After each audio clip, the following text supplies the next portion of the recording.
Well, good morning. It's my pleasure to preside over this meeting this month. First, I'd like to take the opportunity to say thank you to Chancellor Mone and his team for their warm hospitality.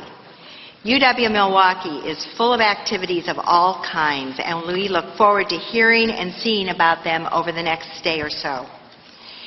But before we get started, I'm delighted to officially welcome our newest colleague to the table, Michael Grebe, Jr., currently Executive Vice President and General Counsel for HUSCO International. HUSCO International is a global leader in hydraulic components. I need a glass of water. Hydraulic component. Michael was recently appointed to the board by Governor Walker. He previously was a partner at Quarles & Brady, LLP, where he served as a member of the firm's executive committee. He provided legal services as well as business law services, as well as mergers and acquisitions. Throughout his professional career, Michael has devoted considerable time to local nonprofits, and he serves on various boards of directors throughout the state, including Columbia St. Mary's Managed Health Services Corporation and the Zoological Society of Milwaukee. Michael graduated from Dartmouth College and the University of Wisconsin Law School. We look forward to working with Michael, who brings legal insight and a strong resume of public service to the board. We also greatly value the contributions and legacies of his father, Regent President Emeritus Michael Grebe, who served in that role from 1994 through 1996 as part of a long tenure on the board. Welcome, Michael, and do you have a few words to share with us?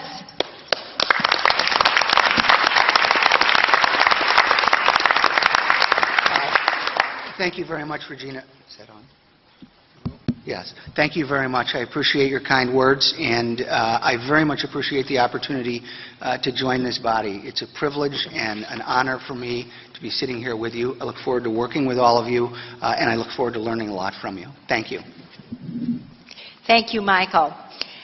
And as hopefully my first and last error in this in presiding, we need to call the roll. Regent Bailing? Here. Regent Bradley? Here. Regent Delgado? Here. Regent Evers? Here. Regent Grebe? Here. Regent Farrell? Here. Regent Hall? Here.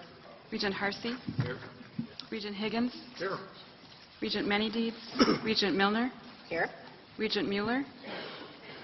Regent Peterson? Here. Regent Pruitt? Here. Regent Purath? Here. Regent Vasquez? Regent Whitburn? Here. The quorum is present. Thank you. Back to business.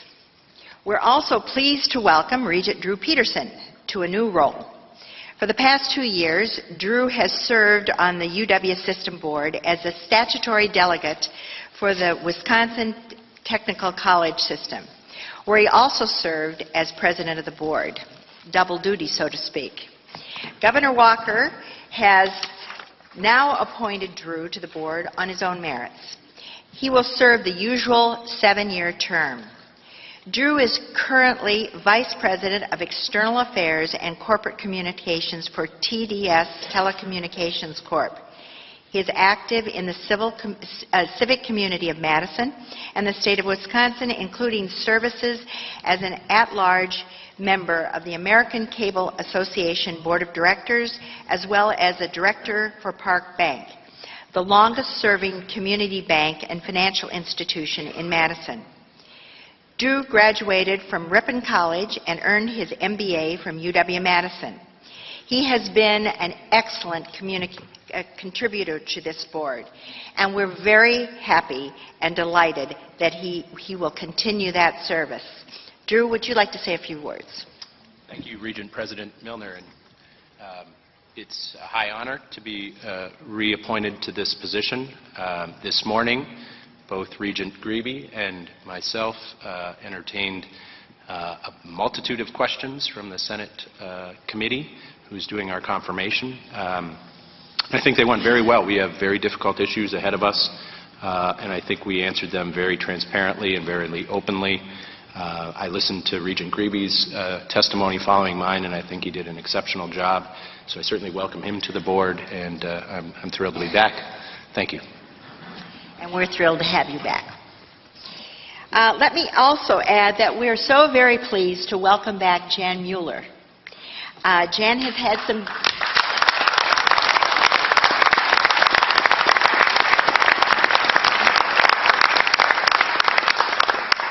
Jan, you've had some difficult months, and we're so pleased to have you back again. I would like to say congratulations to our newest chancellor, Bev Copper, who will be taking the helm at UW-Whitewater. Following the recommendation of a special Regents committee and President Cross, this board approved her appointment to that post last week. Bev will succeed, but never replace, Chancellor Dick Telfer, who is stepping down at the end of this month. We'll have more about Dick in a few moments.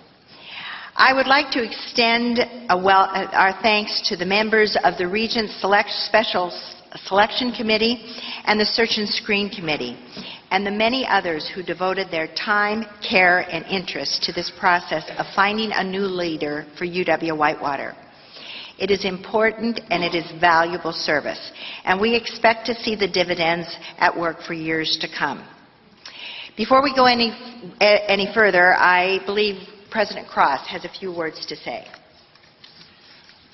Good afternoon. On behalf of the UW system, I also would like to extend a warm welcome to our new regents and Chancellor-designate Copper.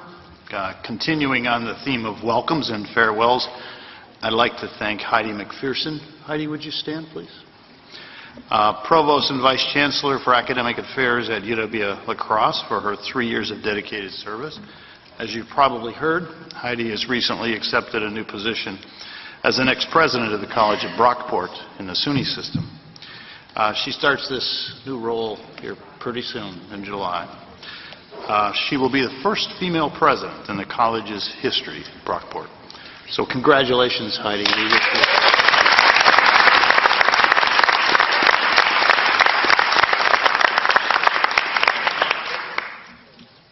Betsy Morgan, chair of UWL's psychology department, has agreed to serve as interim provost.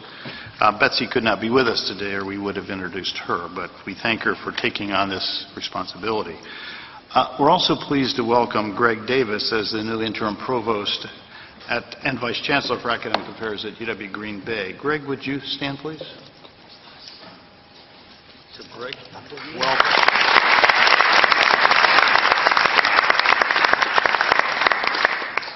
Greg is a 1981 UW-GB graduate who has spent 27 years on the National and Applied Sciences faculty there, and since last year he has served as Associate Provost and Director of Graduate Studies.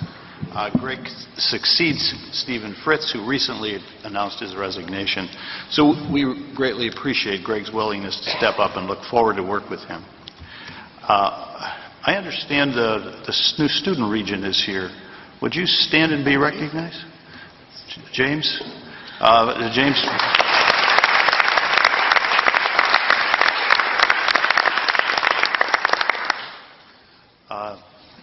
We look forward to you cleaning up at the confirmation hearing what these two gentlemen may have messed up, okay? That's a joke, James. So, with that, I'll turn it back to you, Regina. Thank you, President Cross. And I, too, would like, on behalf of the Board of Regents, to welcome you to. We'll be introducing you at our next meeting. June is often a time for the changing of the guard. And today we're saying farewell to two of our colleagues and recognizing their service, commitment, and contributions to this great university system. First, I'm going to call on Regent President Emeritus Mike Falbo to lead us in saluting UW-Whitewater Chancellor Dick Telfer, who is stepping down at the end of this month. President Falbo?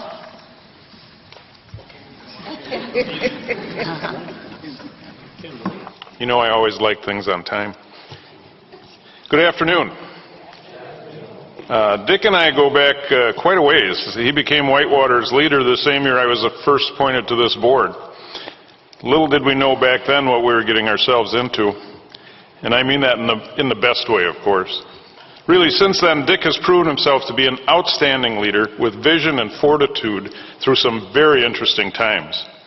He has been a member of the Whitewater campus community for 30 years, and his legacies are both varied and many. From the Whitewater Technology Park, to his support for undergraduate research and learning communities, to his unwavering purple-hued enthusiasm for Warhawks athletics. And through thick and thin, he never forgot, or let anybody else forget, that students are the reason we're all here. Students come first. I think I speak for regents and chancellors past and present in saying that Dick has done an extremely exemplary job of leading this institution. Dick also very graciously agreed to serve as interim system president in early 2014, something that I don't think he has or ever will forgive me for. While we sought a successor to President Riley, the times of transition by their nature are challenging, and Dick was just a joy to work with. Every day he brought his experience, his wisdom, a calm demeanor, and a keen sense of humor to the role. Under his leadership, the transition time was both productive and smooth. On that note, I'd like to thank Dick on behalf of the Board of Regents, our faculty, staff, and system administration, and most of all, the thousands of students who have been, are, and will be part of the UW system family. It has been a pleasure serving with you. And because we can't do these things without a bunch of whereases, I will get right into that. Whereas Dr. Richard J. Telfer has served in exemplary fashion as the University of Wisconsin-Whitewater's 15th chancellor from 2008 to 2015 and has dedicated 30 years of service to the campus.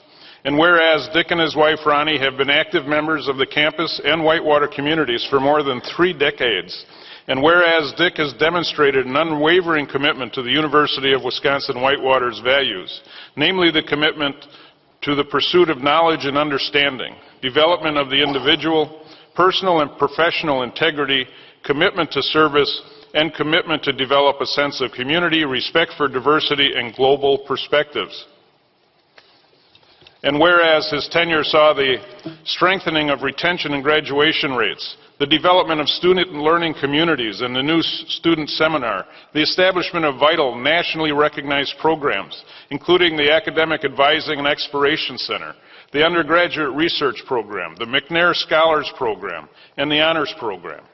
And whereas Dick has demonstrated an enthusiastic commitment to academics, arts, and athletics through his advocacy for programs, vocal support of student achievement, and attendance at countless events on fields, in classrooms, on stage, and in galleries over the years.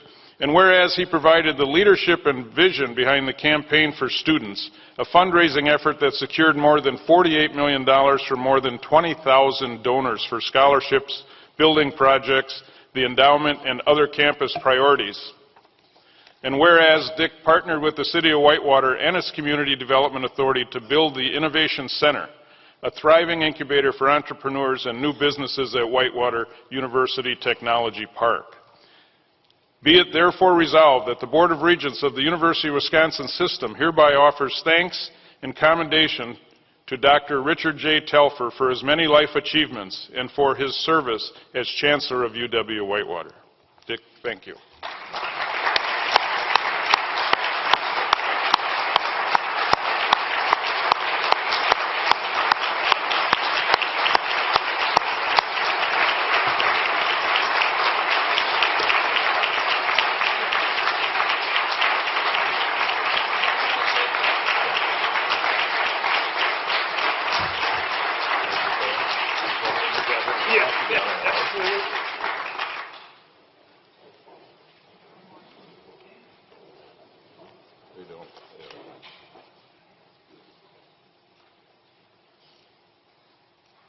It's an honor to go. Put these someplace here.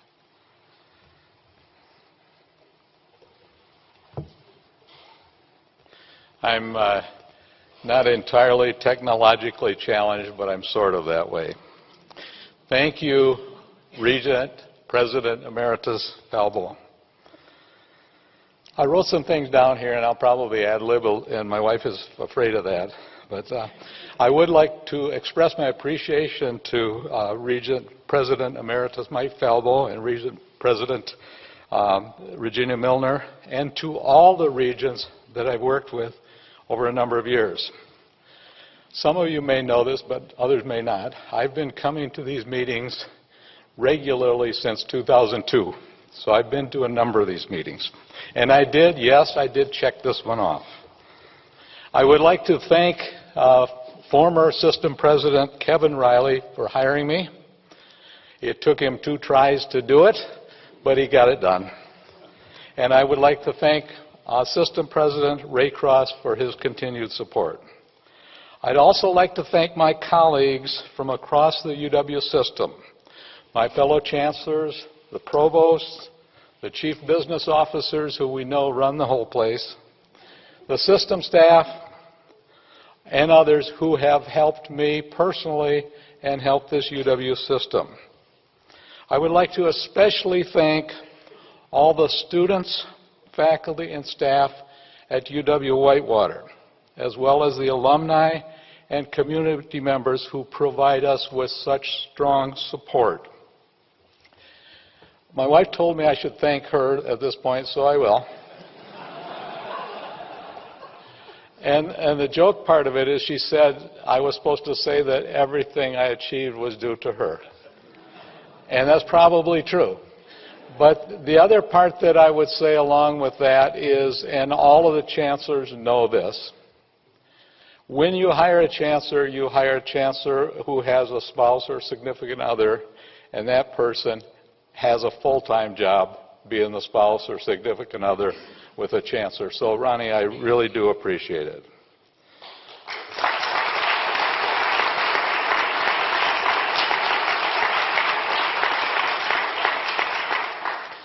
So now I get to the point I've done a bunch of thanking, and I probably left somebody out, and now what do I do next? Okay? What's the purpose of this speech? Well, the first purpose of this speech is to thank people, and I've tried to do that, and I really do appreciate what people have done.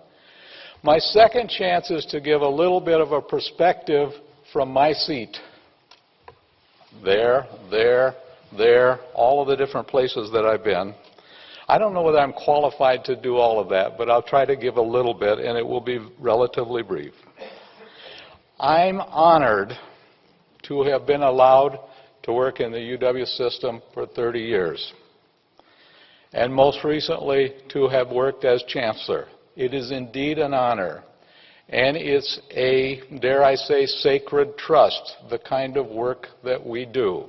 We do wonderful things for the citizens of Wisconsin, most particularly for the students who come under our charge. And I think during the time I've been here, we've made a lot of progress. But I would also say that we have lost some ground in some places, and I'm very concerned about that. I think it's vital that we celebrate the kinds of victories that we've had, but also we need to look at, are there ways that we can continue to keep this strong system where it is? We have specific challenges. I'm not going to give you a whole lecture about all the challenges, but I'm going to mention some of them. One of the challenges you heard about this morning, which is concerns about the future of tenure and shared governance. Another challenge is the very serious cuts to our budget. That's a serious issue. Another one, and this board has talked about it, these chancellors have talked about it regularly, we can't control some of the key factors that we need to run a modern university. We don't have the authority to do that. That's a very serious challenge, and it's one we've tried to work at. We will continue to try to work at it. But maybe more importantly, we also have some key assets. And I really want to stress those key assets. We have people, and this room is well represented with those people who care deeply about the success of our students. That's important. We have people in this room and on our campuses across this state who care deeply about the advancement of knowledge.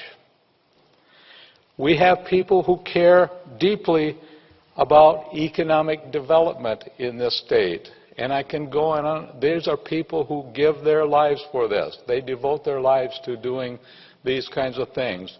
That is something we are building on, we can build on, and we will continue to build on. And I want to leave you, well, I'm going to leave you with a joke and then something more serious than that. My wife got me a T-shirt. And she dared me to say this, but she got me a T-shirt. We have a little cottage up on Lake Superior. And so she got me a T-shirt. It has a picture of Lake Superior. And on it, it says, "The lake is calling, so I must go." So when you want to know what I'm going to do when I get done here, not today, tomorrow, guess where I'm going. But the serious part I want to leave you with is this. The business of education is inherently optimistic. Think about that. The business of education is inherently optimistic. We are in the business of education because we believe in the future. And we put our hearts and souls into helping our students achieve that future, helping this state achieve that future, and helping this country achieve that future. So while we're going on, while we're battling, inherently education is optimistic. I thank you very much.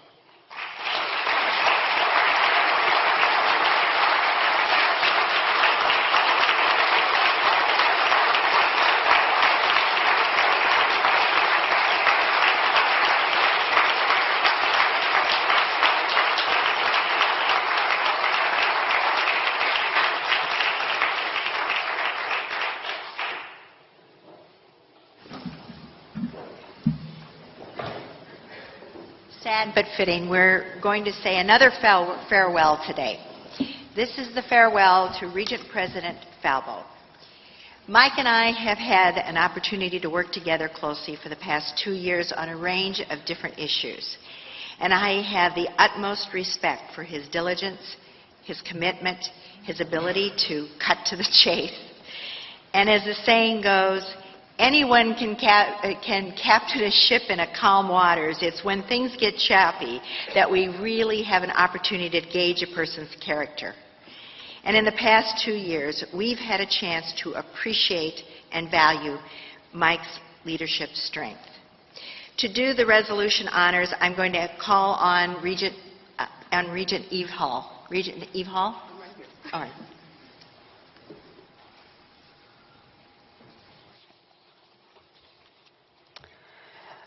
So I would first like to just thank Mike for asking me to be the person to actually acknowledge him. I did not realize how well I knew you, Mike. And I have to say, when I was first asked, I thought, oh my goodness. But I wrote this very quickly. So that let me know how deep our friendship goes. I have known President Regent Emeritus Michael Falbo, since about 1999. And so knowing him, watching him serve over a task force when I was with Governor Tommy Thompson, having him connected with me when I ran the Thurgood Marshall College Fund, and just all of the support that he gave to students in colleges and universities during that time. And then just our friendship and the support that he gave me when I made the decision to run the African American Chamber of Commerce. He is phenomenal. So let me first read my tribute to you that I believe everyone will nod their heads and say, yes, that's Mike. You don't get more real, more authentic than Mike Falbo. If you want to know the truth, he will tell you. If you don't want to know the truth, he will tell you. He is a man of few words, but a man of meaningful words. Mike knows how to separate work from life. When he is working, he gives it his all. A strong work ethic and a man of his word. A man who knows how to influence and get the job done. Who first holds himself accountable and then expects the same from his team. One who has a commitment to family. A true family man who in no way diminishes the power and the fruits of having a best friend who happens to be his wife, Sheila. A proud and loving father of daughters Jessica and Stacy, and son-in-laws Peter and Eric, and a beaming grandfather of Oliver, Michaela, Abigail, and Madison. It doesn't come any better than Mike when he takes on leadership. A unique combination of courage, logic, nonsense, openness, and humor. Knows when to take stands on non-negotiable issues. Knows when to acquiesce. Knows when to negotiate. Knows when to collaborate. Knows when to listen. Knows when to speak. All characteristics of an effective leader who understands the impact of his actions on short-term and long-term results.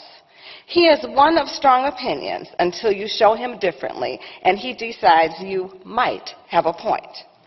Or has no choice but to agree and simply surrender because the evidence you've shown him is so indisputable. On a lighter note, if you ever want to live something down that you've done and would absolutely prefer to forget, Mike is not the friend to have or the one to see it happen.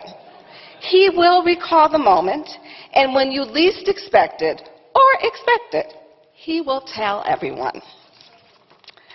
And to make matters worse, he will tease you in such a way that you really can't get mad at him and end up laughing at him and at yourself. He makes no bones about his tea time, T-E-E, and free time, when you cannot reach him, and you will not reach him. He is on the green somewhere here, Arizona, or in another country. Or he is with Sheila basking in the Arizona sun, or in another country. Or he is spending time with his children and grandchildren, or simply hanging out with his fun-loving siblings and relatives. Finally, if Mike is your friend, he is your friend for life.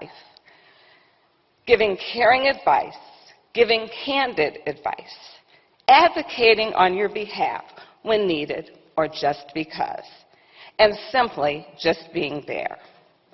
This is my friend. This is our friend, an individual we will miss, but always remember warmly and respectably for his leadership of the Board of Regents of the University Wisconsin System. My tribute, our tribute, personal tribute to you, Michael Falbo.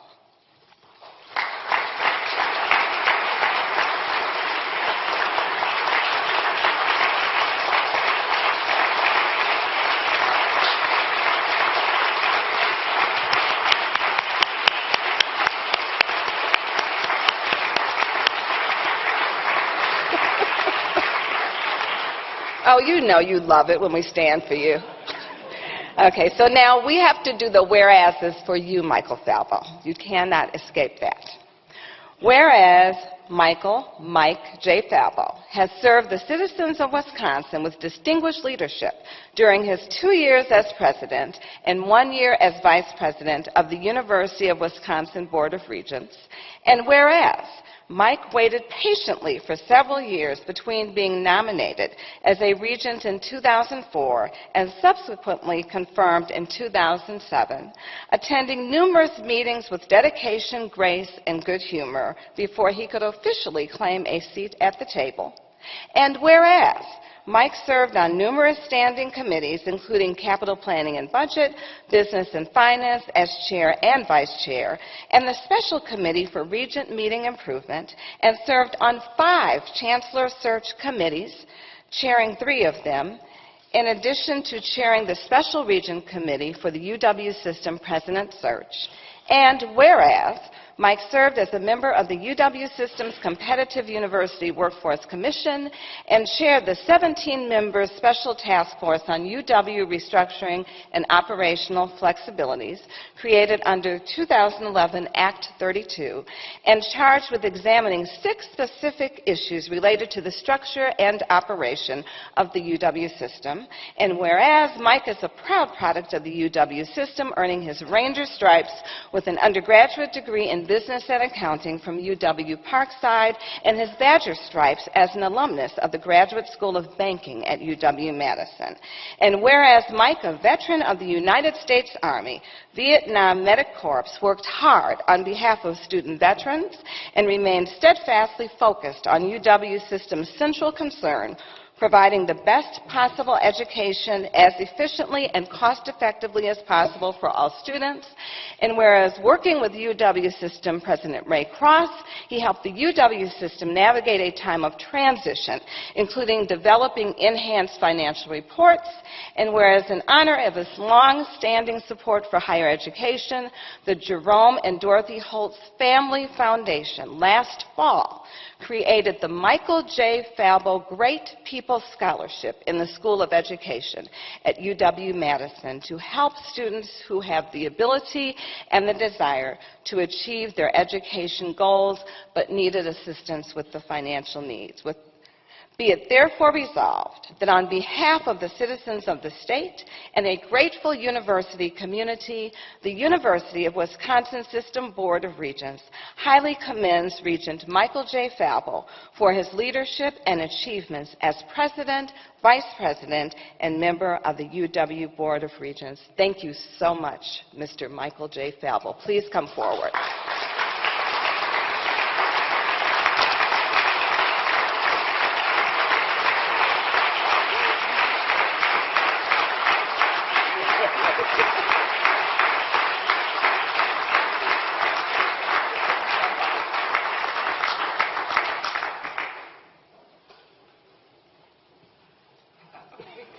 Is that Ray Cross?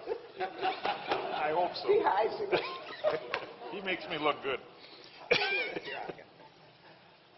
Oh, just like I wrote it.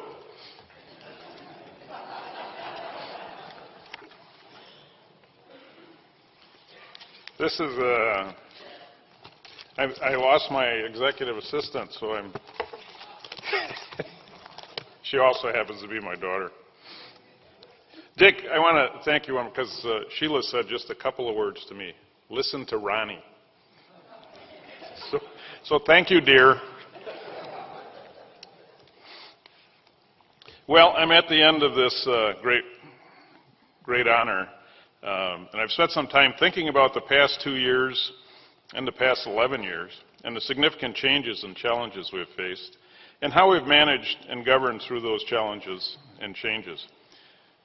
When I was elected Regent President, I asked my fellow Regents to work with the chairs of each standing committee to identify board goals and priorities. I did this because I believe that as a governing board, we needed to renew those efforts. I appreciate the time and effort everybody put into that planning process, and I believe that the process helped to engage committees in activity setting priorities and consider appropriate action steps to meet them. During the past 2 years, we've said goodbye to a number of chancellors: Chuck Sorensen, Tom Harden, Rick Wells, Mike Lovell, Interim Chancellor David Ward, Dick Telfer, most currently. I had to handwrite that in on the side when I was updating this morning. And we've welcomed an incoming class of new UW system chancellors: Becky Blank, Bob Meyer, Gary Miller, Andy Levitt, Kathy Sandine, Mark Mone, and now Bev Copper. I think I've been through, we tried to figure it out one day, Jane, something like 3 dozen chancellors during my time here, as a few of us have. So. We also bid farewell to the UW System's long-serving president, Kevin Riley, and survived a harrowing 6 weeks of Dick Telfer's interim presidency. Until Ray Cross started serving as system president in early 2014. Also during the past 2 years, the system has worked diligently to strengthen our relationship and our reputation with the state legislature and the citizens of Wisconsin. We started this rebuilding effort when we hosted legislators and higher education leaders at the Finding Common Ground Conference in September of 2013 to start a community conversation regarding public higher education. I wasn't so sure on that day how much common ground we found, but we've been working at it ever since. Since then, Regina and myself, other regents, Ray, and current and former chancellors have had countless meetings with legislators, community leaders, and the campus communities in an effort to improve our communications and enhance our understanding of different perspectives. Board members have worked with the legislature to develop a policy on program revenue balance and reserves and have overseen the implementation of new financial management tools, both of which will provide this board, the legislator, and the public with more information on how the UW system operates. During the last 2 years, we've also been on the cutting edge of changes within higher education with the implementation of the UW Flexible Option and its competency-based online format that allows students to access learning at their own pace. We also signed an historic transfer agreement with the Wisconsin Technical College System and initiated greater collaborations with the Great Lakes Intertribal Council. This board also pushed for changes to the UW system's remedial education programs, which will help students to succeed at and graduate from UW institutions. So as I prepare to leave this board, I do know that we are in good hands under President Cross. We are in good hands with the people around this table. Congratulations to the new regents. We are in good hands with the people there in those 2 roles, the people out here, the students. We are in good hands. We have a lot of work to do. We've been asked to absorb increases in enrollment through increases in faculty workload. We've been asked to plan now to reduce the scope and/or number of its arrays of higher educational institutions and programs in order to be able to support responsibly the needs of the institutions and programs which are to be maintained. Those were excerpts from a letter from Governor Patrick Lucey to the then Board of Regent President Jack Pelisek, dated January 8, 1975. 3 areas that the then system president cited as areas that could potentially produce cost controls were interlibrary planning and service, institutional applications of educational technology, and the third one I think you'll get a kick out of, statewide development of an external degrees based on competitive criteria and individual curricula. Sounds like flex option. This was January 8th, 1975. There was a quote, and I hate to use his name because it has many different meanings to different people, but it's Machiavelli, about 5 centuries ago. And here it is, quote, "It must be remembered that there is nothing more difficult to plan or uncertain of success, nor more dangerous to manage than the creation of a new order of things. For the initiator has the enmity of all who would profit by the preservation of the old institutions, and merely lukewarm defenders in those who would gain by the new ones." With that, you're on your mission, and we're all partners. Thank you. Thank you for allowing me to serve you.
This is my friend.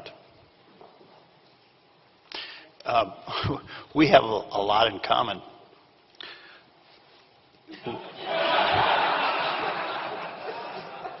He has a better barber.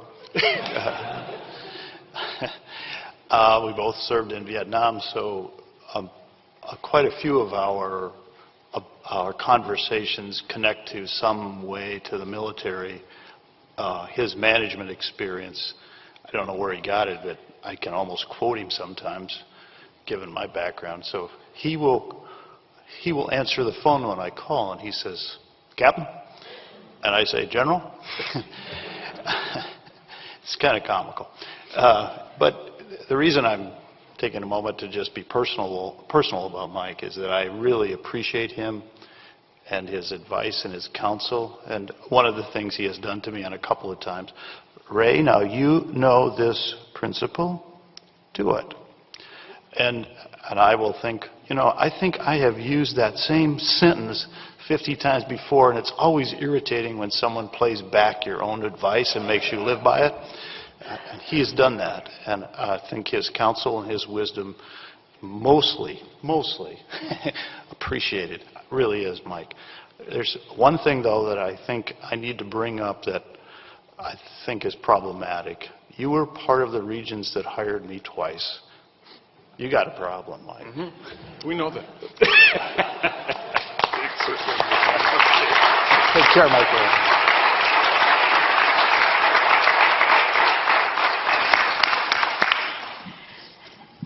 Thank you, President.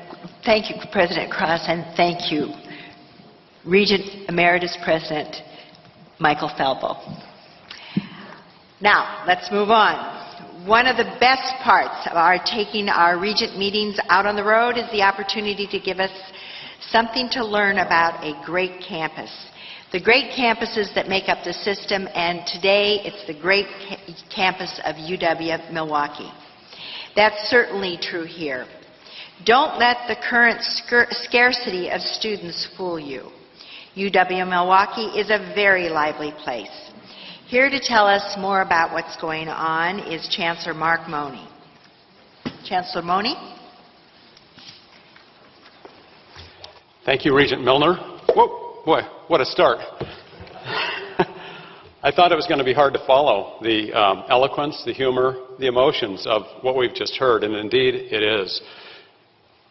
The thing that's important to recognize about those individuals that are leaving us, in my opinion, is the personal connections that we have with them, the years of experience, the wisdom, the insight, but above all, it is those personal connections that President Cross, you just shared so well. And so thank you for all the service that you have given and all the meaning that that has. Today, I welcome you to UW-Milwaukee. The weather, I understand, outside is very nice. The first day that may be a hint that winter is yet over in Wisconsin. So thank you for bringing that to us from around the state. I wish the Brewers were doing better, but I have to tell you the Panthers have been a great baseball team to watch. So that's fun. My comments today will cover three different areas that are on the left-hand side of the slide that's up here. There's really three fundamental areas where I'll talk about the UW system budget, what it means to UW-Milwaukee. I'll talk about our 5 key areas, and then I'll talk about why UW-Milwaukee is vital for Wisconsin. The larger objectives, the larger purposes, if you will, for covering these is, first, like any chancellor discussion that you have as you go across the state, it's really important for an update. It's really helpful to have, as Regent Milner said, an awareness and appreciation for all the great things that are happening. So we're going to try to do that. I'll share with you the work of many of my colleagues, the types of activities that have been undertaken here.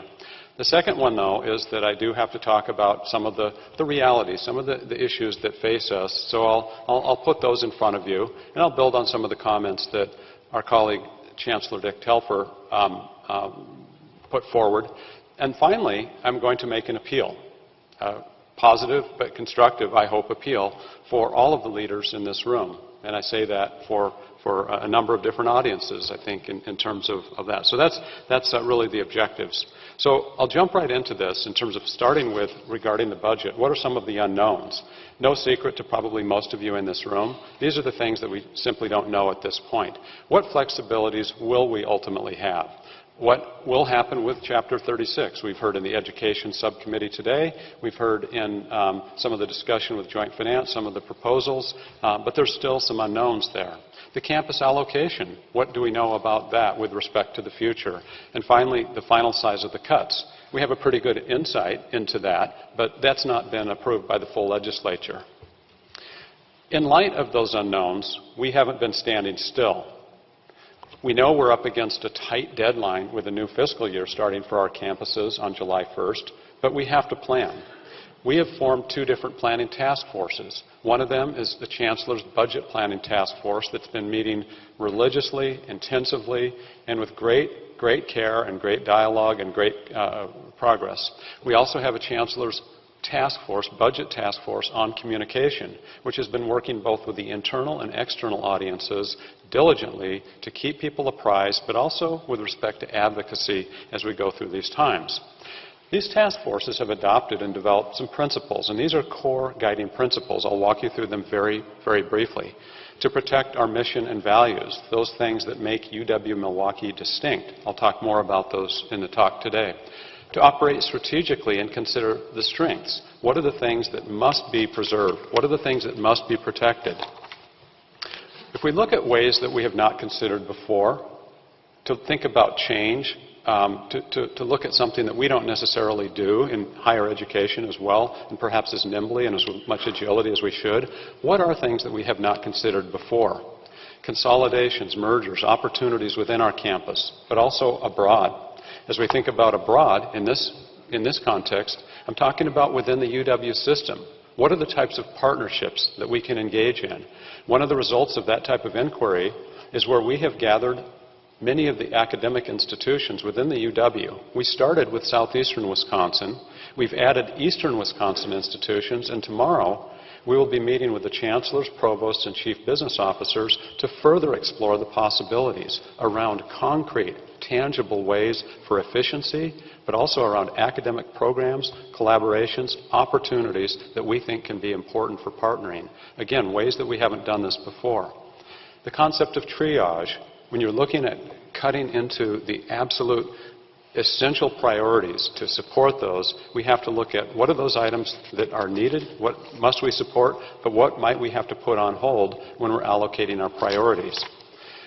The issue of communication, internal and external, I've touched upon, but this is something that's critical and you cannot do it enough. We know that. And as much as we think we're communicating, there's always new audiences that haven't heard the message. So we continue to explore and find new ways to do that.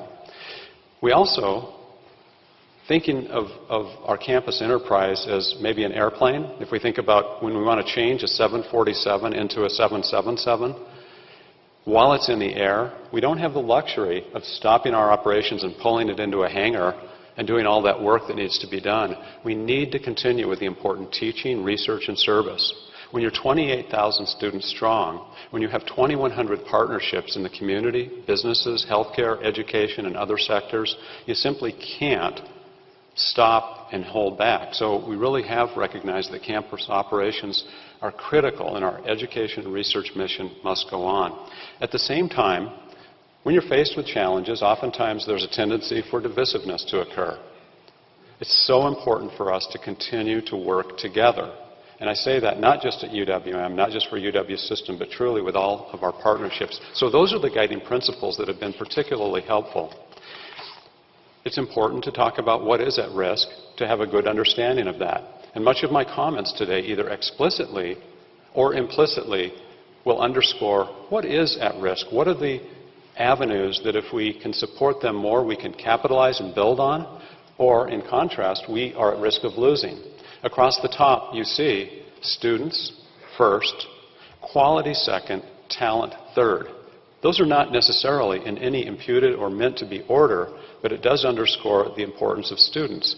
And you've seen these types of dimensions before. The chancellors have been talking about these at the Regents meetings. Many of you as Regents have asked us specifically about what does this mean for your campus in the context of where we are. Some of the dimensions here, larger class sizes, fewer classes. What's the result of that? Longer pipelines. It's going to be more difficult to graduate on time if we don't have that, and so forth. I won't read all of this to you, but I think you see and understand fully what is at risk in the context of any of our enterprises today.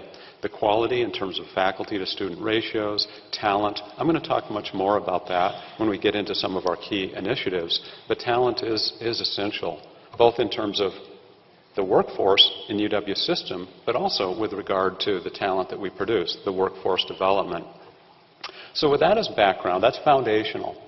That's that first block that we talked about at the beginning. The second piece is, so what's happening at UW-Milwaukee with respect to these 5 key areas? These 5 key areas are the result of a lot of the strategic planning that we've undertaken over the last several years. We've involved hundreds of people on and off campus. And while we don't have the strategic plan finalized, these directions have been very clearly given to us, and they make a lot of sense, I think you would find. So, student success, I'll begin with that. I'll talk about research that matters, describe some of the elements of community engagement. I will then talk about our brand, reputation, visibility, and image, and I'll conclude with our culture and climate, talking about how it is so foundational to everything that we do. With respect to student success, here's just a few stats, a few things that are important. One of the things that grabs you over there in the top left is that 9,000 number. We wouldn't expect you to be able to read perhaps much more than that, given the size of the font. This is an infographic that we have a picture of. But 9,000 students represent that many first-generation students at UW-Milwaukee. It represents, in fact, almost 40% of our incoming undergraduate student body. 9,000 students, first generation. That has huge implications, as we'll talk about later, in terms of the types of support that are needed. And I'm just thrilled to be able to talk about a number of the task forces that we have built over the years to support the diversity that we have on this campus. In fact, our diversity is so tremendous, we can talk about the veterans, where we have 1,077 currently enrolled veterans, which is twice as many as we have in any other institution in the state, within UW system or beyond. In fact, in a 6-state region, we have more veterans at UWM than any campus. We're recognized on a number of different activity and outcomes, from being one of the few Pat Tillman recognized universities to providing tremendous support services on a number of dimensions, having the only full-time Veterans Affairs coordinator on our campus, and many, many other support services. 33% of our freshmen students are of color. Last year, we had double-digit growth in both African American and Hispanic, Latino, Latina populations. Tremendous diversity. 90% of our students come from Wisconsin. About 75% of those students stay in Wisconsin. At the top, you see we're named to be among the most LGBT+ friendly universities in the country. Remarkable diversity. There's many other aspects, but this is one aspect of student success. There are a few others as well. One of our veterans recently said, "I advocate for UWM because my education here has been so valuable. Other veterans deserve the same thing." These students are among a few that I'm going to show you a video of. And what they represent when we think about student success, and what we have to do a better job of, is when we talk about retention and graduation and the quality of the educational experience and preparation for life beyond academe. Those are some of the critical dimensions that we've put together scorecard and benchmark indicators around that are important for us. But please join me in watching some of the success. Keep lunch in a corner by myself. I met Dr. Oliveira through the maternal and child health program, and I had confided in her and told her I had a terrible fear of traveling. So she had slowly been talking to me like, well, you should try and experience more things, get involved in conferences and try going just to different states.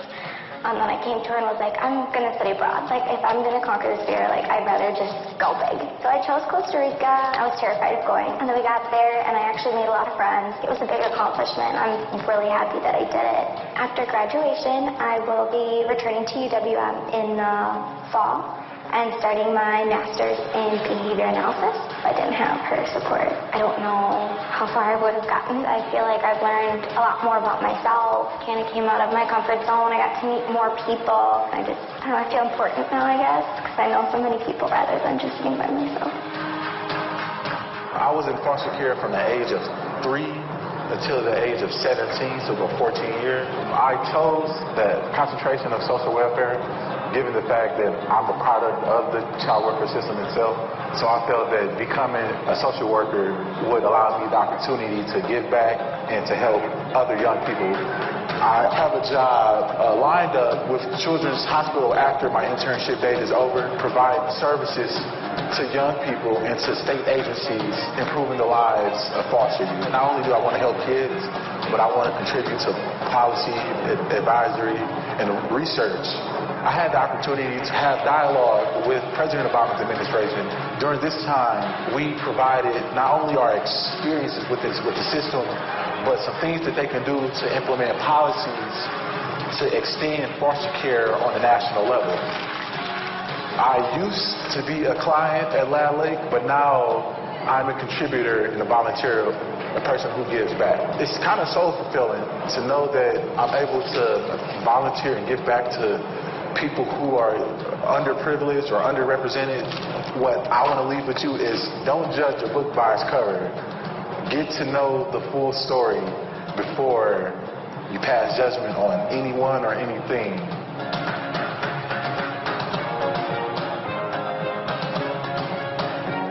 Many people may think it's really weird to go to school with your son, but we had a great time. It was really helpful to both of us, and it was a fun experience.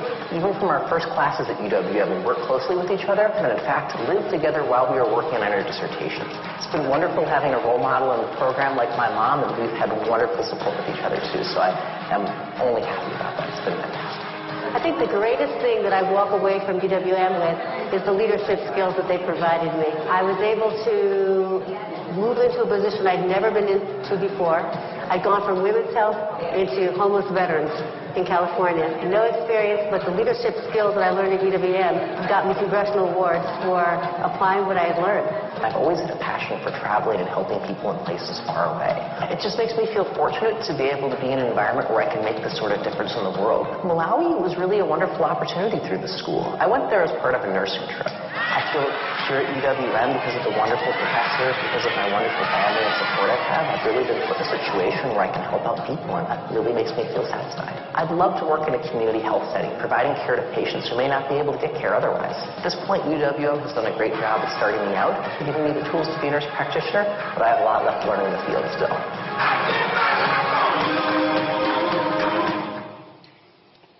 Aren't those something? They're great.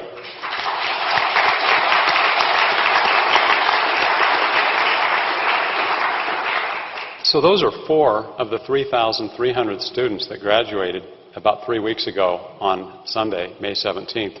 And it's pretty remarkable the impact that they have and will continue to have throughout their careers and the difference that we help make. One of the other pieces that's important with respect to student success is the activities that are happening around innovation and entrepreneurship. And this picture, while small from where you're seeing, really shows a lot of our students at work applying their research and involved with a lot of innovation, entrepreneurial types of activities. This year marks, incidentally, the 3rd year of our Student Startup Challenge. In the first year, 3 years ago, there were 3 teams. Today, there's 10 teams. There's 3 disciplines that they're focused on. It's pretty remarkable. We saw teams in new venture business plan competition, Wisconsin Big Idea tournaments, where a lot of our students develop disruptive technologies and solutions to problems with significant impact. So these are some of the student success indicators. Research that matters applies to everything that we do in so many areas our faculty, staff, and students are engaged in. There was a graph here that shows the overall research expenditures that is about two-thirds of what the total research awards are, at about $90 million a year right now. We're at about $60 million in terms of the research expenditures. And you've seen that with the one exception in fiscal year 2010 because of the Americans Recovery Act that was a little bit of an artificial increase. This has been a pretty good trend line over the last 10 years. So we're pleased about that. And one of the important issues is, so why is this important? Why is our distinction at UW-Milwaukee as a research and access institution so critically important? If I can just build on this a little bit, and I know many of you were at the discussion this morning with our regional economic development reports and heard more about our research applications. But what this brings to us is, of course, national and international recognition.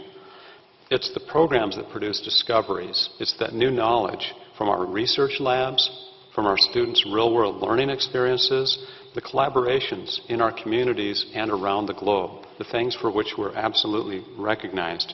It's the key to increasing our partnerships. It's that willingness to collaborate in the next generation of inventions.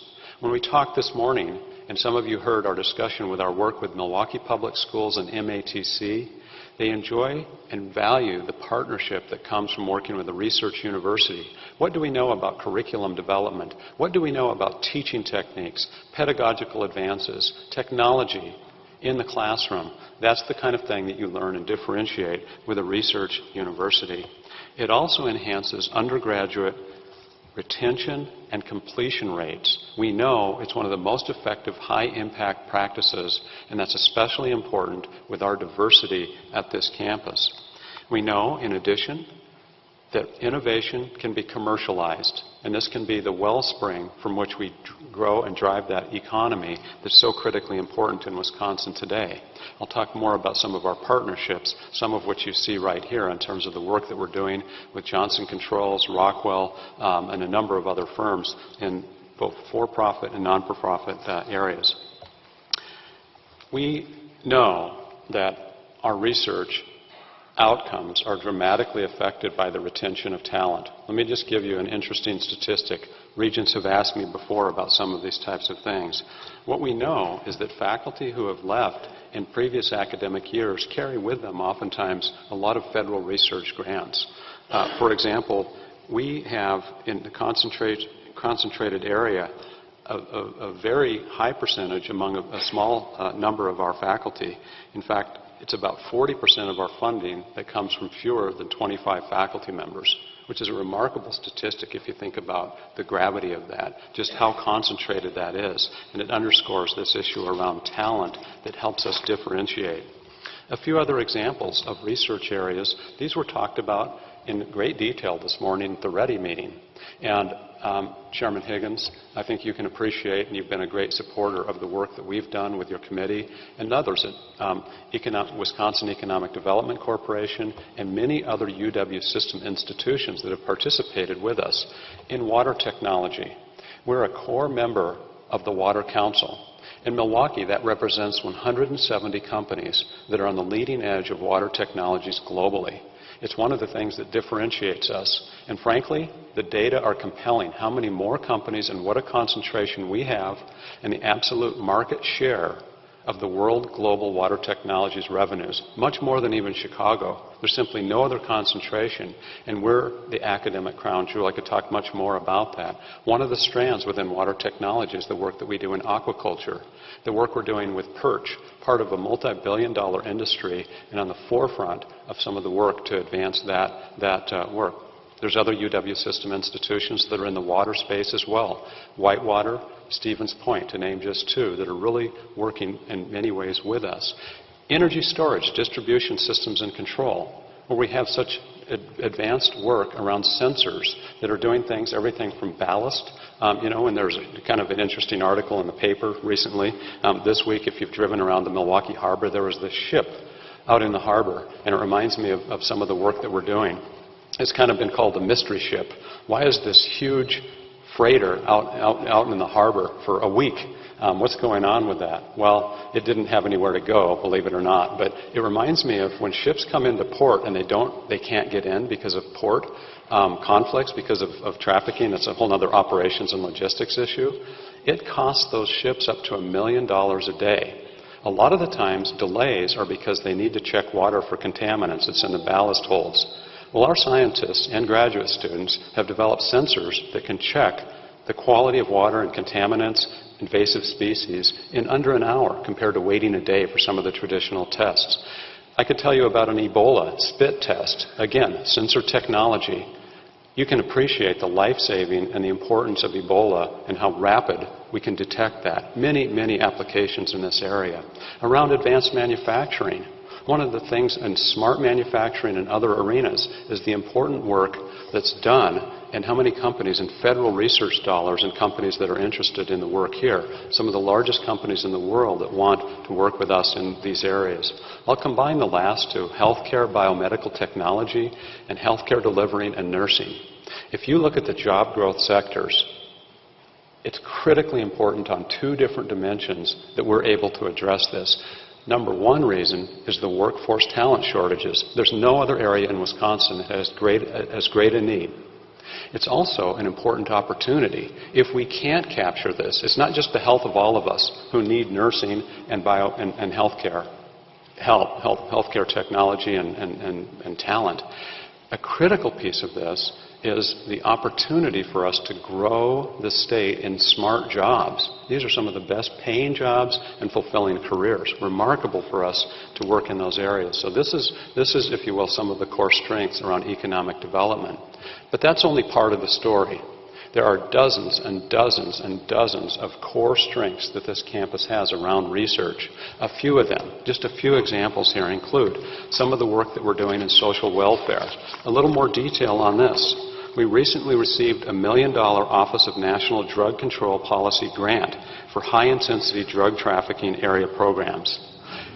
In the physics area, one of the world's leading physics departments is on our campus. We recently received a $14.5 million NSF grant over 5 years to the North American Nanohertz Observatory for Gravitational Waves to create and operate a physics frontier center. We've also been featured, the research that we've been leading on our campus around the very matter of life, molecular structure. What is life all about? You can't get more existential. Our scientists are leading that work. In the arts, incredible activities that we have in the community, 300 plus. Sometimes my Peck School of the Arts colleagues tell me it's 340, maybe 350 live performances, dance. I was able to attend last weekend the summer dance kickoff. It's remarkable the years of talent that you get to see in the community around dance, around so many live theater performances, one of the top 20 film schools in the world. The things that we do in music, the talent is phenomenal. In our arts area, we've also received a $500,000 grant for planning for the arts education community ecosystem. The Zilber School of Public Health, which we were just adjacent to last night at our reception, focusing on infant mortality, teen pregnancy, recidivism rates, a number of critical health outcomes that only a school of public health in an urban environment can study well and do good work. The historical research conducted from folks in our history department with their colleagues at other universities that has today 740 different important entries about the history of Milwaukee, award-winning, recognized, when finished. The special features of this encyclopedia will be a digital version that will expand on a lot of the basic content, making this accessible to individuals around the world. So, as I continue talking about around research, we talk about we don't do it alone. And this opens the door, kind of the transition, if you will, to the partners with whom we do our work. Partnerships are critical, and we're so blessed in Milwaukee to have the laboratory that is on and off our campus. These are just some of the business types of organizations that we work with, and what you'll recognize is the diversity of types of companies, but also the magnitude. These aren't just large companies in Wisconsin. These are some of the largest companies in the world in their respective industries, and it's truly remarkable for us to have the partnerships that executives from any of these companies would tell you. We choose to work with UW-Milwaukee even though we could work with universities around the world. Johnson Controls recently joined us and UW-Madison in sponsoring the Johnson Controls Endowed Professor on Advanced Energy Storage. A chemist by background, but working jointly with us and Madison and Johnson Controls. It's remarkable the testimonials that the folks will talk about regarding that. And each of these, we can do the same. But it's more than just business. Our partners in research, our partners in practice encompass many other sectors as well. Milwaukee Public Schools and MATC, you heard from this morning. They form with us the three-legged stool of M cubed, an exponential power relationship. Thank you, Chancellor Ford. The power partnership that we described this morning and we think has the potential to make a huge difference. Why? How about 140,000 students collectively across our three institutions that represent the largest respective institutions at K-12, technical, and four-year higher degree institutions serving Wisconsin students in the state. If we work together, the outcomes will have a profound long-term impact on every indicator in this state. Income, health, job preparedness, I could go on and on. If we don't work together, the outcomes cut the other way. And we'll continue to see escalating social issues, problems, joblessness, crime, and other things. This is foundational. We know education is the heart. That's just one of the reasons. It's not just public universities. It's not just public access. It's the privates, the choice, the charter, and vouchers as well. We could put more in here around Milwaukee Succeeds down at the lower right-hand corner. That's an educational initiative that's focusing on K-12 with everybody concerned with cradle to career, what you see in the sub-caption there. Children's, here's an example, and I'll use a quote giving credit to Peggy Troy, the President and CEO of Children's Health. We compiled for a meeting that I recently had with Ms. Troy the research and practical applications that we're working on together. We brought it together and it stunned me, and I give credit to a lot of our dean and faculty and staff colleagues who put this compilation together. When I was through with my meeting with Peggy Troy, she said, "We need you, but we can also help you." And it's a very powerful statement. It's that captures the heart of the partnership, what we can do together. And I could give you examples of Aurora Healthcare, the largest private employer in the state. The partnerships that we have with Medical College of Wisconsin, a valued partner. Last year, many of you attended the Innovation Campus Accelerator building grand opening, and you saw how much of that partnership resides on our work with the Medical College of Wisconsin. Growing Power, urban agriculture, on the front page of Inc. and Fortune and other leading magazines to be truly innovative in terms of the urban applications in a nonprofit environment, being a key part of the food and beverage sector, especially on the nonprofit side. These are just a few examples that help me transition into this third piece of what really makes that difference. Community engagement, another one of the big five. And if you think about what I've talked about before, student success and research that matters, what a powerful combination when you put them together around community engagement. This is the cover story. This UWM alumni magazine talks about how we transform lives through community engagement. And I'll give a few examples of that, but on the right-hand slide, you see the recognition that we've recently been acknowledged with the Carnegie Foundation Elective Community Engagement Certification. This puts us among some of the leading universities nationally for the breadth and the depth to which we go regarding community engagement.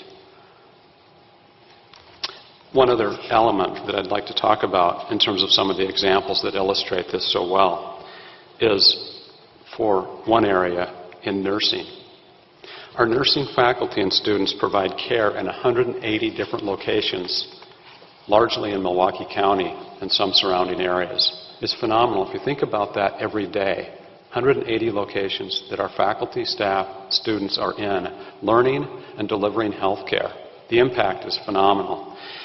Community paramedic program partnership with 5 municipal fire departments, including, of course, the largest Milwaukee Fire Department, to get health care on the front lines among EMT and EMS staff. Our student teachers that work in 170 schools in MPS, in private, charter, and voucher schools across all our different areas. I've already talked about the work we do in the arts. And then our students annually contribute 43,000 hours of service learning. It's pretty phenomenal. The fourth piece is the brand. Why is the brand important? Why would you be concerned with that of any of our institutions? I was with our religious and faith leaders on Wednesday morning, gathered a number of them in the community thanks to our Vice Chancellor, Joan Prince, who's really bringing forward a lot of different individual community partner representatives. And we were with them Wednesday, and one of them said, "I'll tell you why your brand is so important. You can be the best in the world at something, but if nobody knows about it, it doesn't matter." And what was interesting is he went on to say, your brand matters a lot to us. It matters because of the youth, that if they recognize you as the place to go, it's going to help us help the community. And you all know the role the religious leaders have in any community in terms of, especially when we're talking about influencing youth, influencing families. Very powerful statement from the outside in terms of why our brand is important. We're a pretty young institution, and even in the UW system, we're just shy of 60 years old. We have our counterpart flagship to the west, Madison, that started the same year the state started in 1848. In comparison, we're a pretty young institution. But we're pretty remarkable, and I won't go through the history in terms of how we were formed and things like that, but elevating our visibility, our brand, our reputation and image, it builds an even more compelling case. The more you know, the more you're amazed. It's been pretty remarkable what I've seen in terms of how we've evolved since 1989 when I came here. But the other things that a brand and the strength of brand brings to us is how it attracts students, researchers, entrepreneurs, and critical partners. It also enhances our alumni pride and the advocacy, the support that we have from donors and others, and ultimately the revenue for our institution, for UW system, and ultimately the state. The fifth piece is the climate and culture. I put this fifth because I use it as a summary to talk about everything happens based on this foundation. If we have a foundation of climate and culture that's strong, it enables us to do all of those things in a much more powerful way. Conversely, if we don't have that foundation, the climate and culture, it's pretty challenging to do that. I worked for many years in a lot of different capacities, but one of them is doing a lot of consulting with organizations in mergers and acquisitions. And the math and the strategy, the financials, most people think that's the hard part. If you think about a Chrysler and Daimler-Benz or Mercedes, you think about some of the biggest acquisitions, the biggest corporate conglomerations in all times, you think about the strategy and you think about the mathematics, the financials. But where people always get it wrong and why most mergers and acquisitions, a majority, fail is because of what I'm going to talk about now. It's the climate, it's the culture. And if you don't get this right, the rest doesn't matter. So I'm going to talk about some things today, first of all on this slide, that I'm very proud of, things that we've been working on and things that we recognize. And then I'll shift gears and I'll pull some thoughts together. But it is foundational, and we have been working really focused for about the last 4 years on a lot of important initiatives around our climate, wellness initiatives. We've been working on things that talk about respect and things around our ombuds. I'm so proud of our ombuds task force that we've breathed back to life and how busy they are and have been, but are doing great work. Lots of long-term climate initiatives as a result of our strategic planning.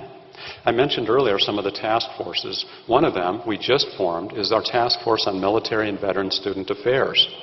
We have done remarkable things, but we think with concentration and coordination we can do more.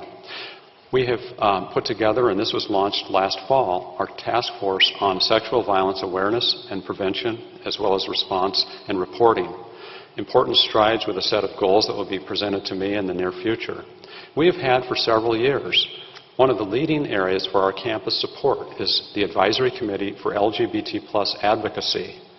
And they sponsor and host and advocate a number of important things for an important constituency on campus and in our community in the LGBT+ populations. Finally, we have a Chancellor's Advisory Committee on mental health.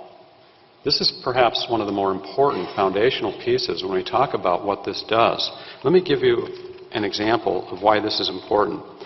I don't think the statistic would probably be that different at many of our campuses. But we had a survey that we conducted 2 years ago of our students regarding mental health issues. We found that year, more than a third of our students reported that they needed help for mental health problems in the preceding year. Think about that for a moment. In 1 year, a third of our students saying they needed help. And they didn't just need it, they went and got it. They sought prescription help, they sought help in therapy and a number of other areas. And what we recognize is we've got to take the stigma away from a lot of the mental health issues that a lot of times our students might have. We also know that 30% of those students received treatment of some form or another for mental health that year. So this is part of a larger national trend. And so we developed a lot of services and resources. We have guidelines for our faculty and staff. We have a Campus Connect suicide prevention, gatekeeper training, mental health website, video on reaching out to students in distress. One of the key pieces of that is for faculty, staff, and other students, when they see specific symptoms of mental health issues, to be able to talk about it. Again, it's one of those awkward but critically important things to be able to do. The other comments about climate and culture I want to shift to and tell you, as you can see up here, there's a number of themes around this being a challenging time and this being a foundation in diversity. But rather than talk from a slide deck and be rather formal, I'd like to shift gears a little bit.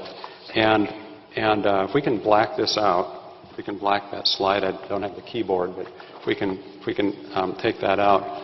What I'd like to do is share with you a few comments that I've put together around climate and culture. And I think this is the part where we talk about some of the realities and some of the advocacy in my appeal to all of you in this room.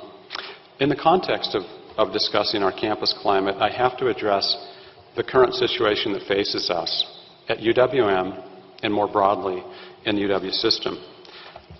This talk today is one of the more difficult, but also I think one of the more important addresses that I've ever given. As I think about the forces that are at work and have been at work, I will tell you that there's probably no win in my comments. I say that recognizing that there's different positions, and I'll apologize in advance with great humility that I'll advance some of these ideas. But I will make an appeal that's intended to be positive and constructive, and one that underscores what I always try to use as my guiding value, and that is what is the best for this institution and for UW system. What are those things that are important to all of us? I'm going to try to start with those core values and ultimately end with those. So I'll move into my comments with that brief background. And I first recognize that the meetings that we've had today, the work that the Education Committee has commenced this morning, the things that will happen yet today and tomorrow in the Board of Regents meeting are important, but also there's other things at work. I know, for example, and you know, that the May 29th, 2015 JFC omnibus motion, it still awaits action by both the Senate and the Assembly, chambers of the legislature, and then it moves on for final review and approval by the governor. It's my hope that as that entire legislature debates the motion, we can achieve consensus among the Board of Regents, UW system, and campus administration, faculty, and staff that will collectively influence the legislature to enable the great academic institutions that constitute UW system to succeed and eventually prosper for our students' benefit, with the students in mind. As you all know, the stakes are high, remarkably high, given the central educational research, community involvement, and workforce and economic development roles that our institutions play in our respective communities and regions across the state and beyond. Because we're in the climate portion of my talk, I think it will be helpful to talk specifically about where we are and where I hope we can go. By virtue of my previous role as Chancellor's Designee for Campus Climate, I'm quite familiar with our vision statement. This derived in 2011, which is the same year that I began as Chancellor's Designee for Campus Climate. Our vision statement said, in part, we'll become a best place to learn and work for students, faculty, and staff. Now, at that time, we were cognizant of the importance of climate and the challenges that had long existed on our campus. I can cite a number of things. In 2008, we had the Rankin Climate Survey, and it documented a number of significant issues. I don't think we're unique in a campus in that regard. There's oftentimes issues like that. But in fact, I had, and still have today in my files, several inches of planning documents around our climate. acknowledging for 15 years the history and the importance of these. But that's what our challenge was at the time. We had a lot of plans and we talked a lot about it, but we really hadn't taken it very seriously. And I'll give my predecessors credit for recognizing we have to do something about this. It's foundational. It's so important. And so that's why we put together and had a chancellor's designee position and put forth a lot of specific programs and work that reported directly to the chancellor. It was at that level. By the way, at that time, we were concerned about the morale, climate, and especially the consequences of these. Shortly after that, in 2012, you'll recall, UW System initiated what was called enterprise risk management activities across at least 4 or 5 of our campuses, maybe, I don't know, maybe many of them. But I can tell you that at UWM, the number one risk management factor was our climate. Number one risk management factor was climate and morale. And the focus at that time, our big concern, revolved around faculty and staff retention. This is a recitation of facts. That's all I'm doing is sharing with you where we were at. So it's in that context, given that history, especially that the recent budget events related to the removal of tenure and indefinite status from state statute and the limitations on shared governance and our faculty involvement on search committees that have raised serious concern among our faculty and staff about the resulting campus climate. So given that history, it's going to be difficult to motivate and retain our existing exceptional faculty and staff and to attract new talent if there remains uncertainty regarding their status and role. My background, many of you know, is in organizational management and strategic planning. I don't say this for self-aggrandizement, please. I don't, but I want to share this to talk about my outside and inside perspectives. I worked for 10 years in different corporate management positions. I've spent 30 years in research and consulting, working with hundreds of organizations. I have worked at UWM for 26 years, and most of it's been in administrative leadership roles. And I've learned probably a couple things, and some would say, my wife, to draw from some examples we've had, she'd say, that's probably all I know is a couple things. But a couple things from all that experience. One of them, somewhat self-critical, somewhat about higher education. We don't change quickly. We're not known for agility. We just aren't. And I'm not being critical of UWM alone when I say that. It's just something that we need to be better at. But the other thing that I know that I think is important is how you change is really, really the key indicator.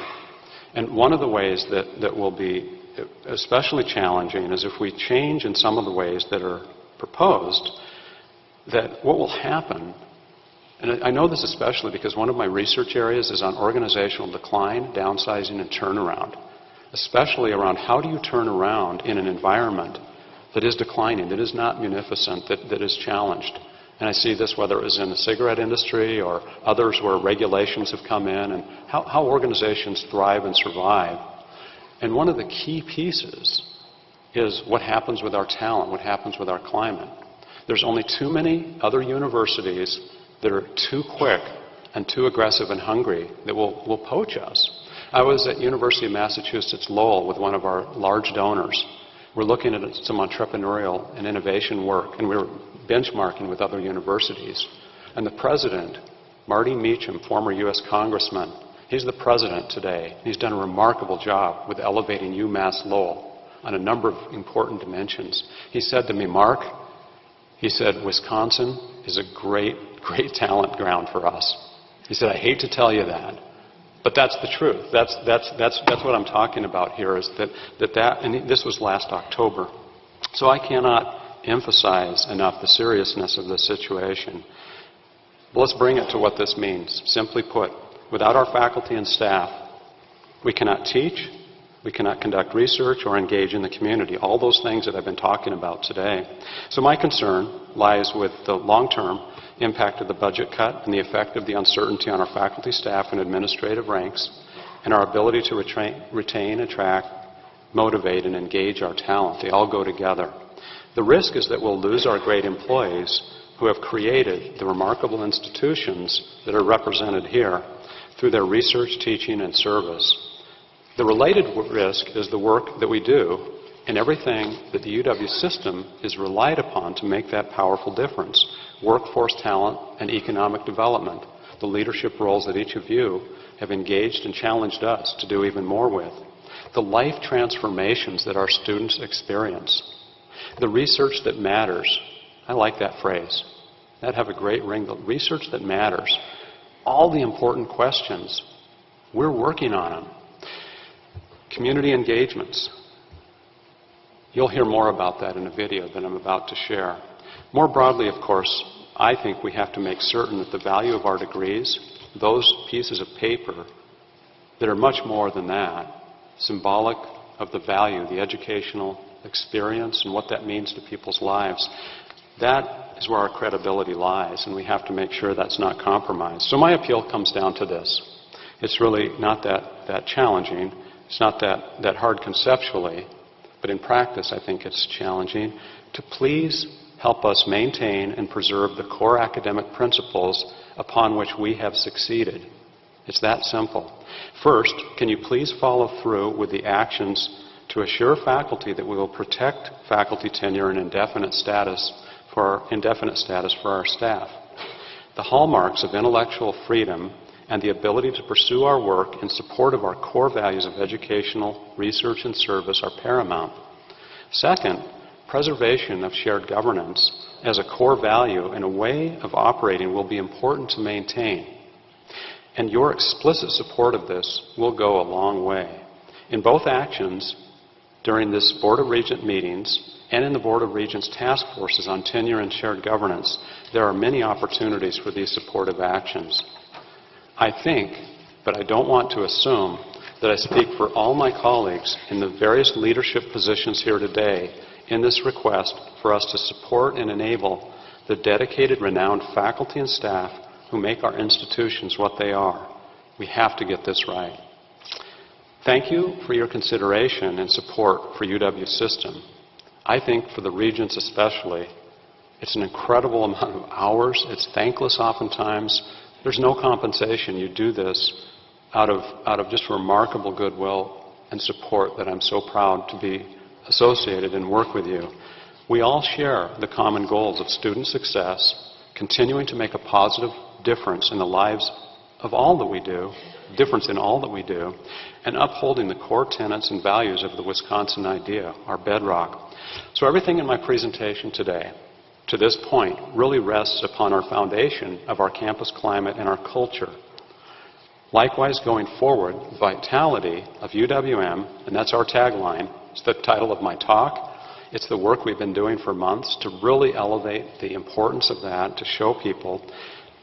But it's more than UWM, it's the entire UW system. Depends on our collective climate and our culture that each and every one of us can positively impact. And I think that's key and worth repeating. Every one of us makes a difference. All the things that we have done and can do together. So if I can, I'd like to move on and discuss this issue of vitality and have some outside perspectives that really speak to the difference that UWM makes.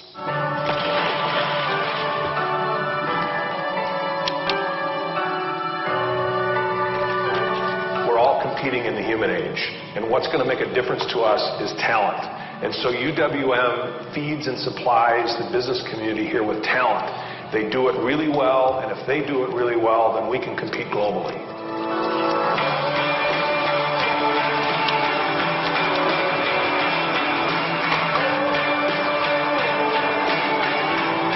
If you look at the research in the battery industry, if you look at the School of Freshwater Sciences, what UWM does is really put out graduates that fit in the niche industries that are growing here. It's a partnership that delivers prosperity to the community, and it's a partnership that we need to invest in so it grows from the perspective of UWM and the perspective of Milwaukee and its citizens.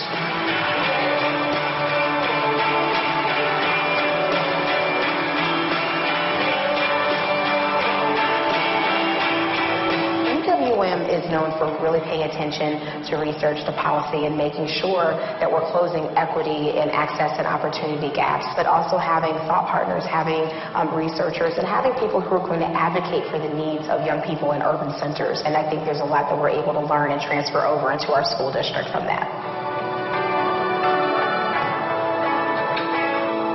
is our differentiator within the UW system to be the urban research university. We have so many different parts of this university that are so incredibly impactful. They're internationally recognized. And yet, we have more that we can do, and we need to support that. There is a reason that we've given so much money to UWM, because often when we're trying to solve a problem, UWM is instinctively the first place that we look. We need to have an organization that can do research, can convene the community. It's a place that helps anchor all of our work with hundreds of nonprofits in this region, and UWM has been that for us for a long time. UWM has had an artful way of just weaving itself into the fabric of what we know Milwaukee to be. Gone are the days where you have this ivory tower and the researcher coming out, grabbing data and going back to the ivory tower. But now you have professors and students, leadership from UWM being part of the solution to make dreams come true for people who normally may not know how to gain access to it. Without UWM, Milwaukee may not exist. People line up to tell me the difference that this campus has made. UWM is what makes Milwaukee what it is. Milwaukee would fall on the other side of the tracks, if you will, without UWM. And it's a really fabulous university that is our community. It is us.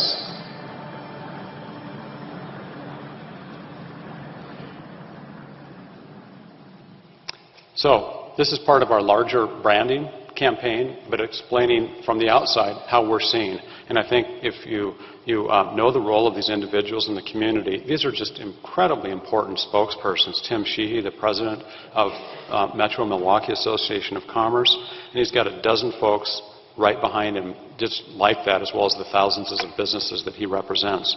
Darian Driver of Milwaukee Public Schools, you heard from her this morning. Dan Bader of Bader Family Foundation, our largest, greatest philanthropist in terms of support for UW-Milwaukee. Remarkable hearing from him. And then Michelle Brea, a graduate who runs the Journey House, Southside, low-income disadvantaged students, a number of schools that they work with, and remarkable. The theme continues with respect to why we're vital with this, and you can't read a lot of the text. That's not what's important. This is an ad that appeared as a full-page ad from the Milwaukee Business Journal, donated by the Business Journal, saying the same types of things, with publisher Mark Sablejack saying, this is the kind of thing that I think we need to do to support UW-Milwaukee. People need to know the impact that you have on the state. And it's the kind of thing that they have supported in a number of different areas. 2,100 business and community partners, $1.5 billion of economic impact a year, 74% of our graduates that stay and work in Wisconsin. Tim Sheehy, whose picture is on here as well, will tell you that we are 100,000 employees short by 2023. UW-Milwaukee alone, this is in southeastern Wisconsin, UW-Milwaukee alone, if you factor in over the next 8 to 9 years at the rate at which our students stay, we can fill more than half of that talent gap. The alarming part is Tim tells me, and if you were at Madison Night in Milwaukee recently, as we were talking with many of the key business leaders and legislators, the big question that many people are looking at is, where are we going to get that help? We've got too many businesses that can't stay in this state, whether it's around engineering, healthcare, or other things, because of the talent shortages that are pretty well documented. So this is what we do, and as I summarize this, pulling it all together, there's really 3 key things. When we talk about the vitality, here's what we can do and will do even more of, but recognize these are the things that will challenge us if we can't, if we're not enabled. So this is what's in the balance. Fostering student and alumni success, where our students go, where they become, what they ultimately will. If you think about many of the leading companies in Milwaukee, and if you think about just the name brands, the Northwestern Mutuals, the Rockwells, the Johnson Controls, Harley-Davidson, Miller Brewing, we can go down the line and we can talk about we are the #1 employer in terms of student and alumni success, in terms of where those students go, but also what they attain at those companies. I can tell you about at the C-level suite, whether it's the CFO, CEO, president, CIO, CTO, and so forth, our students are at the helm. Jim Zemer, Harley-Davidson, CEO, President, double alum, UWM. Ed Zor, Northwestern Mutual, double alum. Rockwell, Keith Nosbush, alum. I can go company after company, CEO, President of leading firms. That's incredible alumni success. Microsoft, Satya Nadella, UWM alum. We could go to Israel, think of Golda Meir, UWM alum. We can go around the world and talk about people who've become presidents, remarkable in the arts, remarkable in healthcare. Jackie Frederick, Blood Center of Wisconsin, UWM alum. Again, over and over, through any industry, any sector. That's incredible. We can build and we can make things even greater in this state. The partnerships in education, business, healthcare, and nonprofits, I've probably talked about those enough. But this is that criticality. It's all how we work together. It's that foundation. We're nothing without our partnerships, just like our diversity is our strength. It's really what we do with others. And finally, this issue of contributing further to Wisconsin becoming an economic powerhouse. Senator Sheila Harsdorf and I were visiting not too long ago, and she said, how can Milwaukee become the engine that the Twin Cities are to Minnesota? You might know Senator Harsdorf lives in northwestern Wisconsin, and she sees this all the time. What do you think I said? I said, the types of partnerships, the types of things that we have our aspirations aimed at in terms of exactly these points, the things that I've been talking about today, continue your investment in the UW system. Continue to strengthen the partnerships, because I can assure you that every single chancellor, provost, faculty member in this room can tell you that in our respective communities, we're the answer. We're the largest employers oftentimes. We're the ones that companies turn to. We're the ones that school districts and the arts and the nonprofit work with to really get the answers, the talent, and their futures depend on us. So when we talk about an engine for growth, what Milwaukee can do for this state overall, powerful and tremendous. So what I've tried to do today is those three things. I've tried to talk about the update, what's happening at UWM. I've tried to share with you some of the realities that we face, the importance of climate and culture to that, and then put forward an appeal. And I do this in the most respectful, positive, constructive manner. Thank you.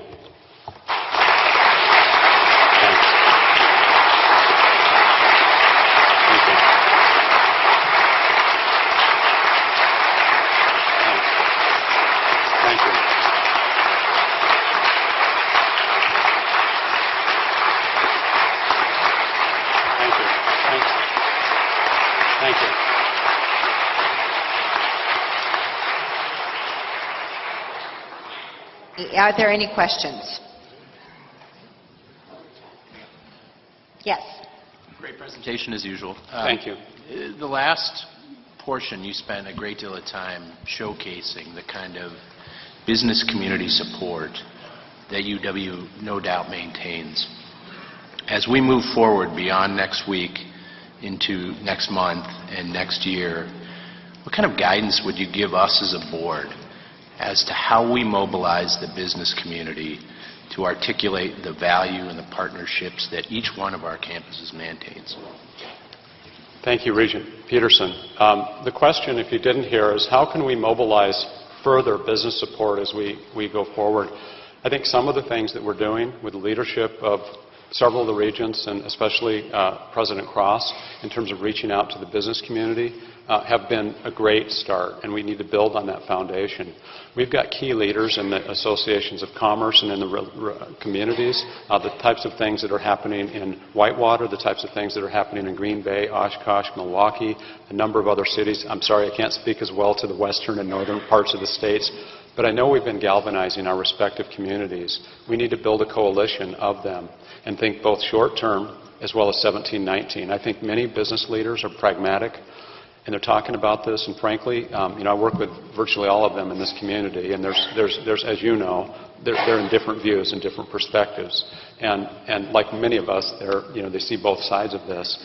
And we have to do our part to demonstrate the accountability, the types of things that are important in terms of how we're moving the needle further, how we're doing, the efficiency, the types of things that we can do, how we steward our resources. But boy, I think it's a matter of asking them and helping convene, getting them together. As part of some of the work that we're doing in strategic planning, we are reaching out specifically and will incorporate them into some of these questions as well. But I think we have to look at short-term and the long game as well. It's the 17-19 budget really is a key part of the focus. And I don't want to throw the towel in on this one. We're still working through this. But I think we've really got to build a stronger case for that. Thank you again, Chancellor Mone. Thank you. And thank you for the profile of UW-Milwaukee's impact. This is another campus for which we are deeply proud. We appreciate your hosting the Regents this month, sharing your story, sharing your successes, and sharing your concerns. So thanks again.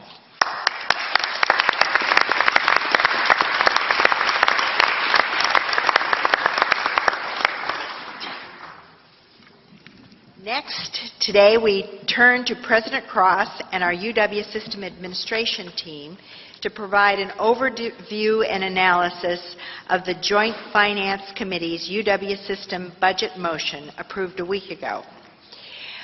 But before we begin our review, I'd like to make a few requests of my board colleagues.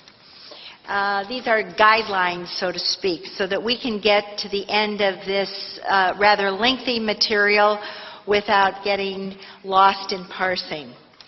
I encourage my colleagues to take out a pen, pencil, whatever you like to use, a sheet of paper, take good notes, write down your questions, and keep a record of them until the end of our budget overview. We'll provide time to address them then. Remember, it's important that we do this because we really want to get to the end of this very lengthy motion.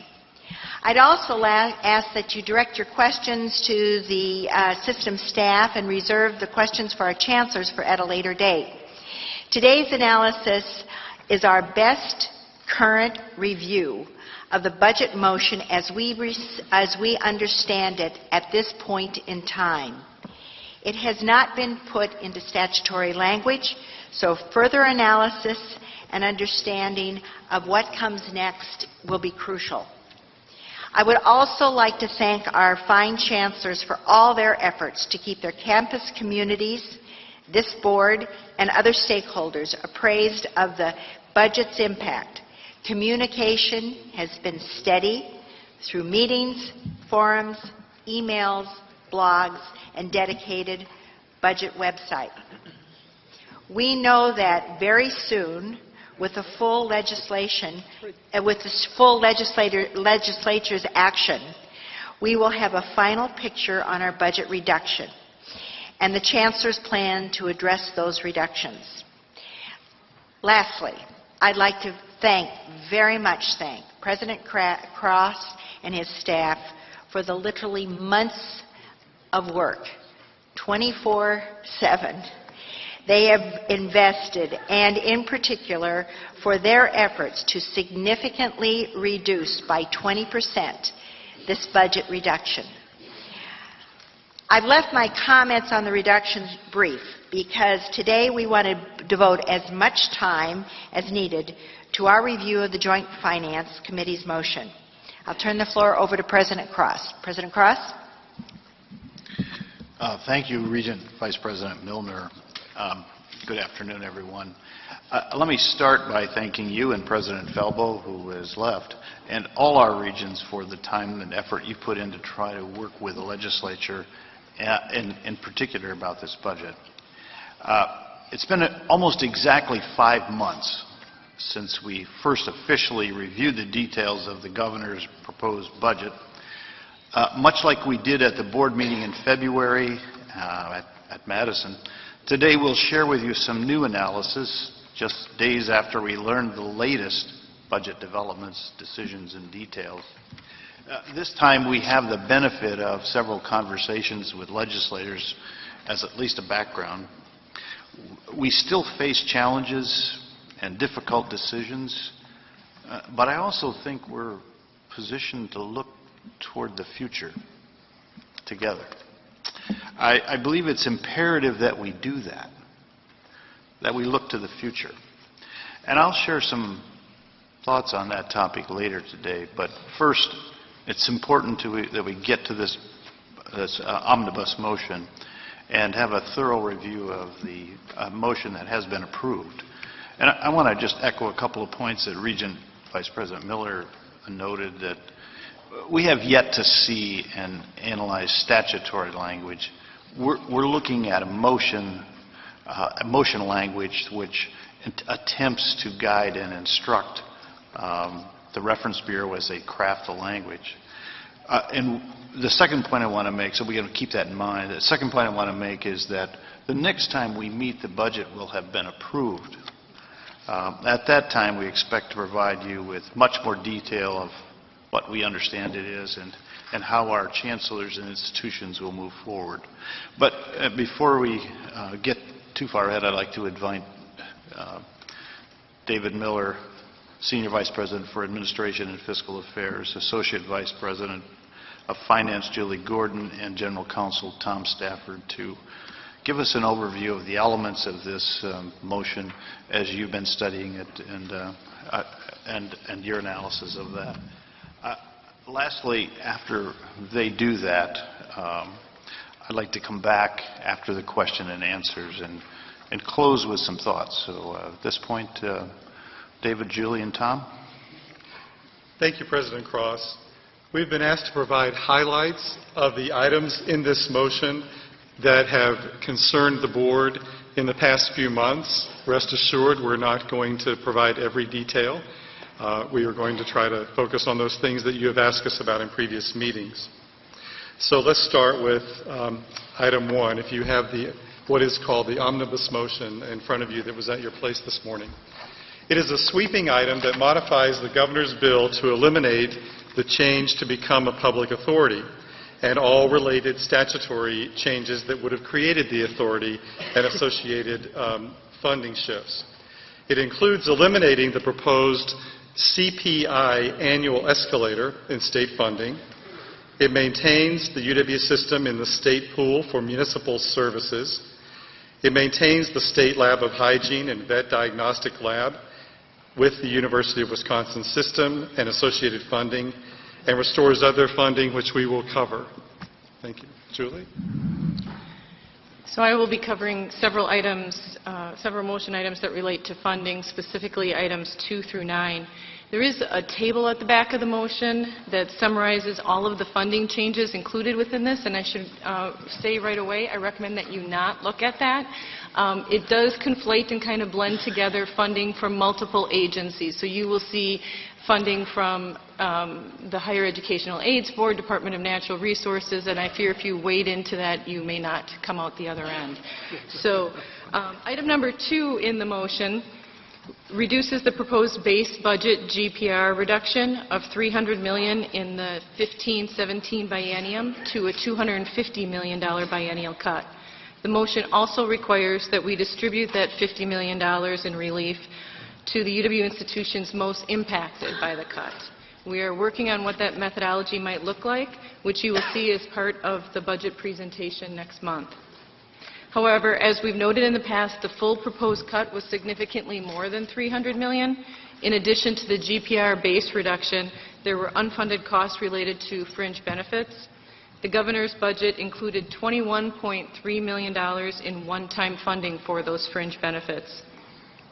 Under the joint finance action, the same level of funding is provided in the 15-17 biennium and is distributed by year, with the second year amount included in our base going forward. So that is a significant financial improvement over where we were. An additional portion of the total budget reduction relates to the program revenue and the segregated funds, which I will address shortly as we get to subsequent items within this motion. The third item in the motion converts the UW system's GPR appropriation from an annual to a biennial appropriation. This is a change that provides us some flexibility in how we manage our spending and in how we address budget cuts. In other words, the $250 million base reduction does not need to be spread evenly across the 2 years. Item number 4 leaves the tuition freeze in place for resident undergraduate students for the 15-17 biennium. On a positive note, the tuition cap that was suggested by some legislators in the last few months was not adopted and is not included in the motion. As one exception to item number 4, the fifth item of the motion would allow UW-Stevens Point to implement a tuition differential if approved by students in a referendum held after the bill's effective date. The Minnesota-Wisconsin Reciprocity Agreement is addressed in the sixth item of the motion, and this essentially says that we are going to stay as the agreement currently is, with the Higher Educational Aids Board, or HEAB, administering it. The note in that section of the motion that talks about re-estimating is regarding the funds available to HEAB as they administer the program, and it does not alter the amount of funds that the UW institutions would receive under the reciprocity agreement, is our current understanding of it right now. As I mentioned earlier, in addition to the base GPR budget reduction and the unfunded fringe benefit costs, program revenue and SEG funds were also impacted in the governor's proposed budget. Items number 7, 8, and 9 summarize joint finances actions related to those funds. Essentially, the PR and SEG funds totaling nearly $4.7 million were restored, but the 4 programs or initiatives identified in item number 9 were not. The deleted programs total approximately $4.9 million and include nearly $4.1 million for the bioenergy initiative at Madison, Green Bay, and Stevens Point, $330,000 for environmental education at Stevens Point, $394,000 for recycling education at Extension, and $151,000 in funds across the system for solid waste research. In summary, the UW System's biennial budget reduction under the governor's proposal, including the GPR base, the PR, and the SEG fund reductions, were $351.4 million.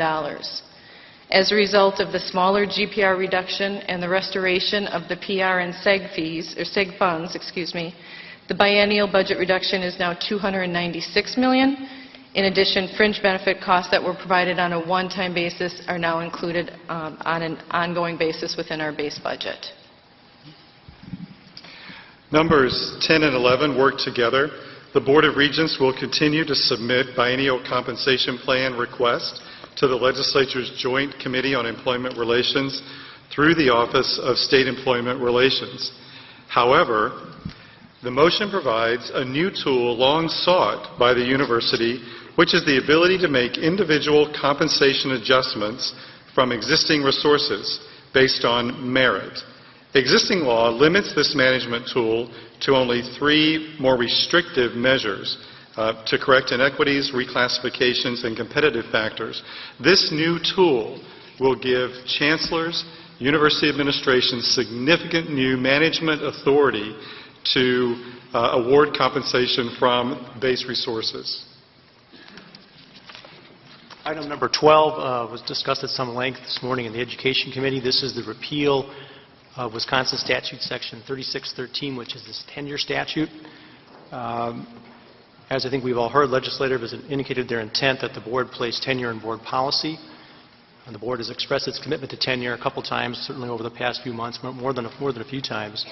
This morning, for those who were not in the Education Committee, the Board Education Committee has recommended the Regents adopt a new board policy which would place the language that's currently in 3613 that's being repealed verbatim in board policy, and that policy, proposed policy, will be coming to the full board for your review tomorrow. Number 13 requires filing position count reports annually instead of quarterly, the Paperwork Reduction Act. Number 14 is another important management tool. It amends the requirement to publish the names of 5 specific finalists for leadership positions. This is a very important factor in the search process for system-wide leadership positions. Numbers 15 and 18 through 18 are some technical provisions to facilitate the implementation of our new personnel systems and cleanup items. Numbers 19 through 21 are new flexibilities that have been long sought, again, by the university for many years. We will be able to fully manage procurement. This will bring under the management of the Board of Regents our approximate $575 million of annual spend through procurement. We believe it is a very conservative estimate of savings of $5 to $7 million annually, probably more, that we can generate through managing this within the university. So it's a new tool that we're very excited to have through this budget. The authority becomes effective after this board adopts and recommends policies and procedures to the Joint Finance Committee, and the Joint Finance Committee then has to vote on those policies and procedures. Then the new procurement authority system can begin. Numbers 22 and 23 provide some modest changes to existing capital management authority for gift and grant projects, some minor funding changes. There are still some technical clarifications we're seeking in this area as well. Number 24 is another management tool that institutions have requested for many years: the ability of the board to enter into lease agreements. Right now, only the Department of Administration can enter into lease agreements on behalf of our institutions. This will allow the board to approve lease agreements. There's one restriction, and that is we can't enter into lease agreements for new housing. But this motion was amended by a subsequent motion to allow existing lease agreements for housing to be renewed and renegotiated. Number 25 provides an additional funding mechanism for energy conservation projects and allows the UW system to manage those projects instead of the Department of Administration.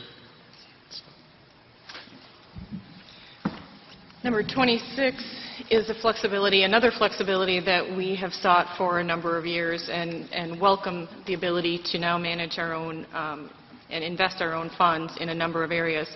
We are currently required by state law to deposit all UW funds in the State Investment Fund, and that fund specifically has the purpose to provide liquidity to the state as they need to meet their cash needs, and therefore invest only in short-term investments. This flexibility would allow us to invest our auxiliaries, gifts, grants, and donations in longer-term investments, which we would likely and we anticipate receiving significantly greater yields. The item related to the non-resident tuition remissions is another flexibility or improvement provided in the budget bill. The item number 27, it eliminates the statutory cap that we had for the amount the UW system could provide for for non-resident tuition remissions. This also streamlines or consolidates the categories under which we are authorized to grant remissions, simplifying the administration of those remissions. And 28 is really a cleanup issue as well, with the flexibilities in the non-resident tuition remissions under the previous item. The tuition award program at Parkside and Superior is no longer needed, as the broader remission authority is already granted in the previous item. Item number 29 relates to our audit requirements, which will, if this goes through in the bill, will be changing. The Legislative Audit Bureau is required right now to complete our annual financial audit, and you actually see that each year, often with the state auditor coming and presenting it. This provision would instead require the UW system to contract with a private CPA firm for the audit, but only for the 15-17 biennium. It would exempt us basically from current law for 2 years. Number 30 creates 4 specific areas in which the board is required to identify specific accountability measures and submit those measures in reports to the standing legislative higher education committees. Number 31 deletes some outdated reports. Again, Paperwork Reduction Act. And similar to what David was just saying with the elimination of some reports, number 32 is right in line with that. Item number 32 eliminates a reporting requirement that we have for auxiliary balances that are funded by student-funded auxiliaries, which is a portion of our auxiliary balances. I believe the thinking is that with our new PR balance report, which has been mentioned a few times in speeches earlier today, we now have more detailed information on all of our auxiliary balances, making this report no longer needed. Item number 33 relates to the State Laboratory of Hygiene. The governor's budget moved the GPR funding for Department of Natural Resources and Health Services, to move the GPR to those state agencies, which then could have used those funds to procure the services from the State Lab of Hygiene or an external vendor. This action returns or restores that GPR funding back to the Lab of Hygiene. Items number 34 through 38 deal with proposed changes to the shared governance structure in the system. I think you're all aware that in Section 3609 of the statute, there's a framework describing shared governance and the respective roles of the board, system president, chancellors, faculty, the academic staff, and the students. So these sections propose changes to that structure. Section 34 proposes a change to the chancellor's role. In the chancellor's section now, the chancellors currently have responsibility for administering all funds at his or her institution. The proposed change would include language specifying that responsibility also includes improving disposition of all student fees. This is linked to a change in Section 37, which relates to the student role and shared governance that I'll get to in a minute. Section 35 is relating to the shared governance role of faculty. It has the proposed changes that would have two effects. Modifies the current law to state that the faculty have primary responsibility for advising the chancellor regarding academic and educational activities and faculty personnel matters. The addition of the word advising is a significant change in that section. Also within this section, the language deletes current law stating the faculty are vested with responsibility for immediate governance of each institution and actively participate in institutional policy development. In Section 36, we have similar changes proposed for the shared governance role of academic staff. Again, the modification to current law would state that academic staff have primary responsibility for advising the chancellor regarding formulation, development, and review of policies involving academic staff, including academic staff personnel matters. Again, the addition of the word advising is significant there. And the second proposed change would be to delete current law stating that academic staff be active participants in the immediate governance and policy development of each institution. Section 37, again, similar changes. The section deals with the student role. Again, modifying current law to specify that students have primary responsibility for advising the chancellor about policies regarding student life, services, and interests. Deletes current law stating that students be active participants in the immediate governance of and policy development of each institution. And then the last couple changes relate back again to the paragraph relating to the chancellor's role. One, deletes current law specifying that students in consultation with the chancellor have the responsibility for disposition of student fees.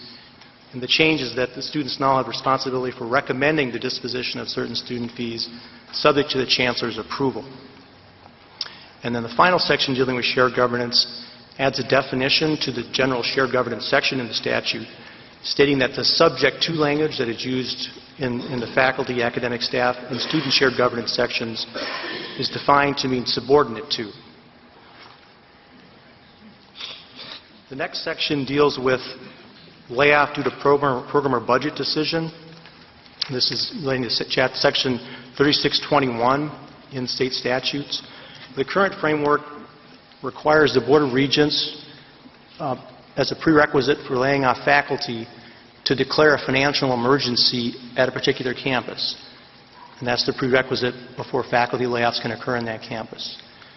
What the motion does is modify current law to eliminate the requirement that the board declare a financial emergency at a particular campus as a prerequisite for initiating faculty layoffs. Instead, it adds new language which says that the board, with appropriate notice, may terminate faculty and academic staff appointments when such action is deemed necessary due to a program or budget decision. So this would, there's also changes in this section. It's a lengthy section, as you'll note in your materials. What that appears to do is take the actual process for faculty layoffs is not in the statute. It's in an administrative code provision, UWS 5.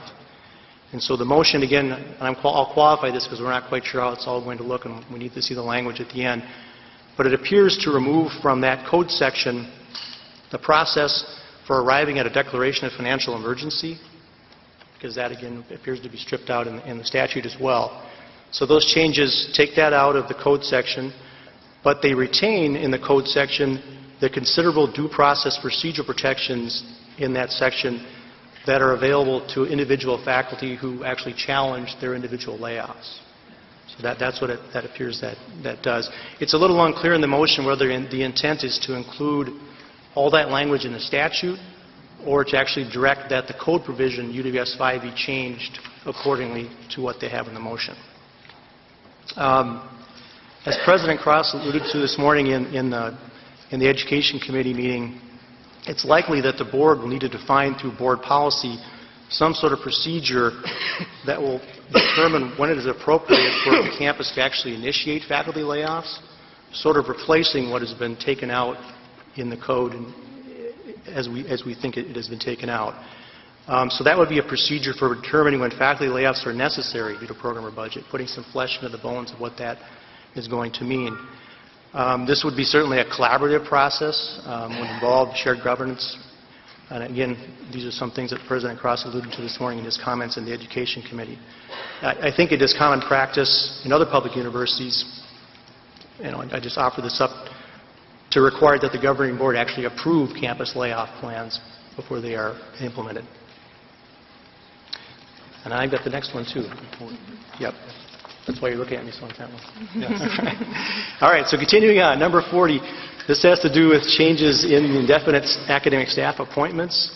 So currently the board has authority to grant what are called indefinite academic staff appointments. So this involves a process where an academic staff member goes through a probationary period of a certain number of years, and after successfully completing that probationary period, he or she is given an indefinite academic staff appointment. That's distinct from a fixed-term academic staff appointment, which doesn't have the indefinite component attached to it. So what the motion does is it would remove, as of July 1, 2015, the board's authority to grant additional indefinite academic staff appointments, either a probationary appointment if someone's going to work through to the indefinite, or any further indefinite academic staff appointments of any kind. It also states that probationary academic staff who have not achieved indefinite academic staff by June 30th, 2015 will transition to a fixed-term academic staff appointment on July 1, 2015. Okay, item number 41 is basically a technical or a cleanup item within the motion. I believe this relates back to time of merger when all checks were literally cut by the state treasurer. We have moved well past that. This is an outdated statute that is being removed. Item number 42 provides flexibility again to the UW system by allowing the Board of Regents to establish application fees instead of the fee amounts being prescribed in state statutes. We believe it is the intent of this provision to allow institutions to participate in the Common App. Item 43 would allow the UW system to independently procure liability insurance in certain cases. This is another one we're waiting to see the statutory language to really understand the intent of. Items 44 through 69 are all a wide range of primarily technical corrections and elimination of outdated statutory provisions.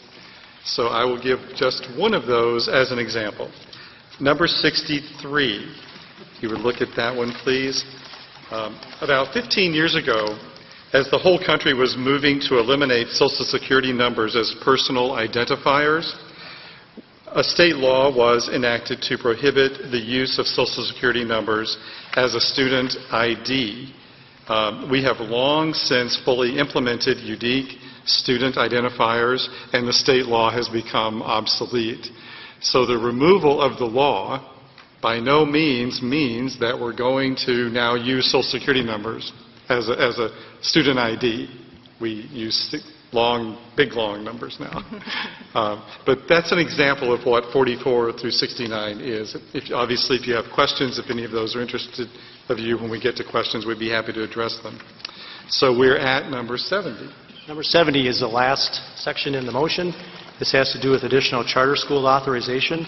I think most of you are aware that under current law, the UW-Milwaukee Chancellor can establish by charter and operate a charter school or contract with the group to operate a charter school within certain defined geographical boundaries, and namely that authority lies with the Milwaukee Chancellor for Milwaukee County and all counties adjacent to Milwaukee County.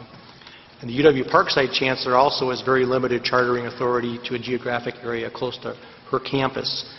And as I think you all know too, the Board of Regents must approve all new charter schools before they take effect. So the proposed law would require the Board of Regents to create the Office of Educational Opportunity within UW's system. It would require the system president to appoint a director of the office no later than 120 days after the effective date of the bill. It would require this new office to evaluate proposals for charter school contracts, monitor pupil academic performance at charter schools authorized by the office, and monitor the overall operations of charter schools authorized by the office. It also provides that the director may contract for the establishment of a charter school located in school districts with memberships of over 25,000 students. I think that's a fairly limited universe, maybe only Milwaukee and Madison, but I'm not totally sure about that. So that's the framework of what's in this proposal. It's unclear at this point if this is in addition to or replaces the current Board of Regents Charter School Authority, which is in Section 11840. Thank you. I've also been asked to address just highlights of the capital budget. The Joint Finance Committee in separate motions approved the Building Commission's recommendation of enumeration of 23 UW system major projects totaling $344 million. That is all with existing funds or program revenue cash or gifts and grants. The existing borrowing was repurposed from savings from other projects over a number of years or projects that were de-enumerated. In addition to the Building Commission's recommendations, the Joint Finance Committee also enumerated in new bonding $15 million in state funding, state-supported borrowing for the Confluence Arts Center in the city of Eau Claire. Also enumerated $86.2 million of GPR-supported borrowing and $21.6 million of gift grants or other funds for the UW-Madison Chemistry Building as well. So, President Cross.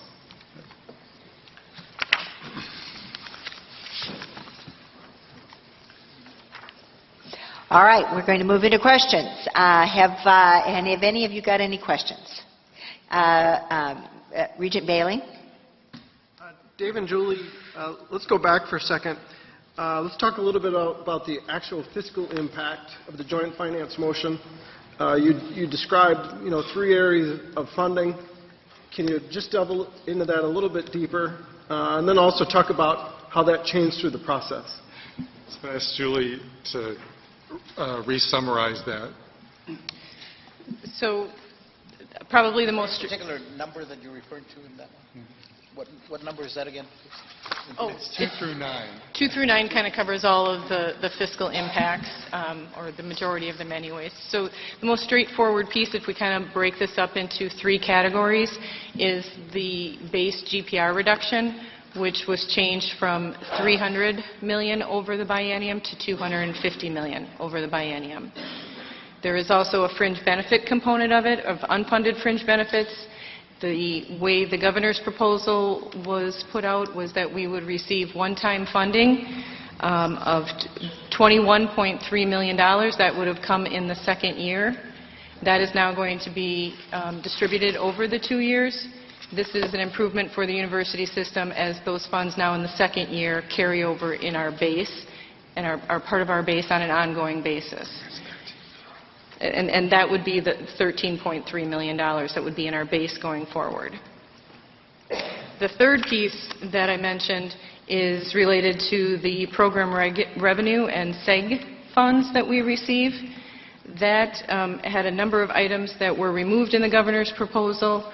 We received back through this motion, items number 7, 8, and 9 in the motion.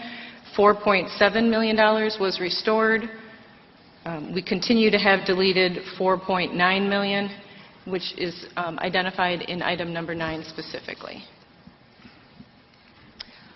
All right, I saw Regent Peterson, and then I believe I saw Whitburn, too. So Peterson?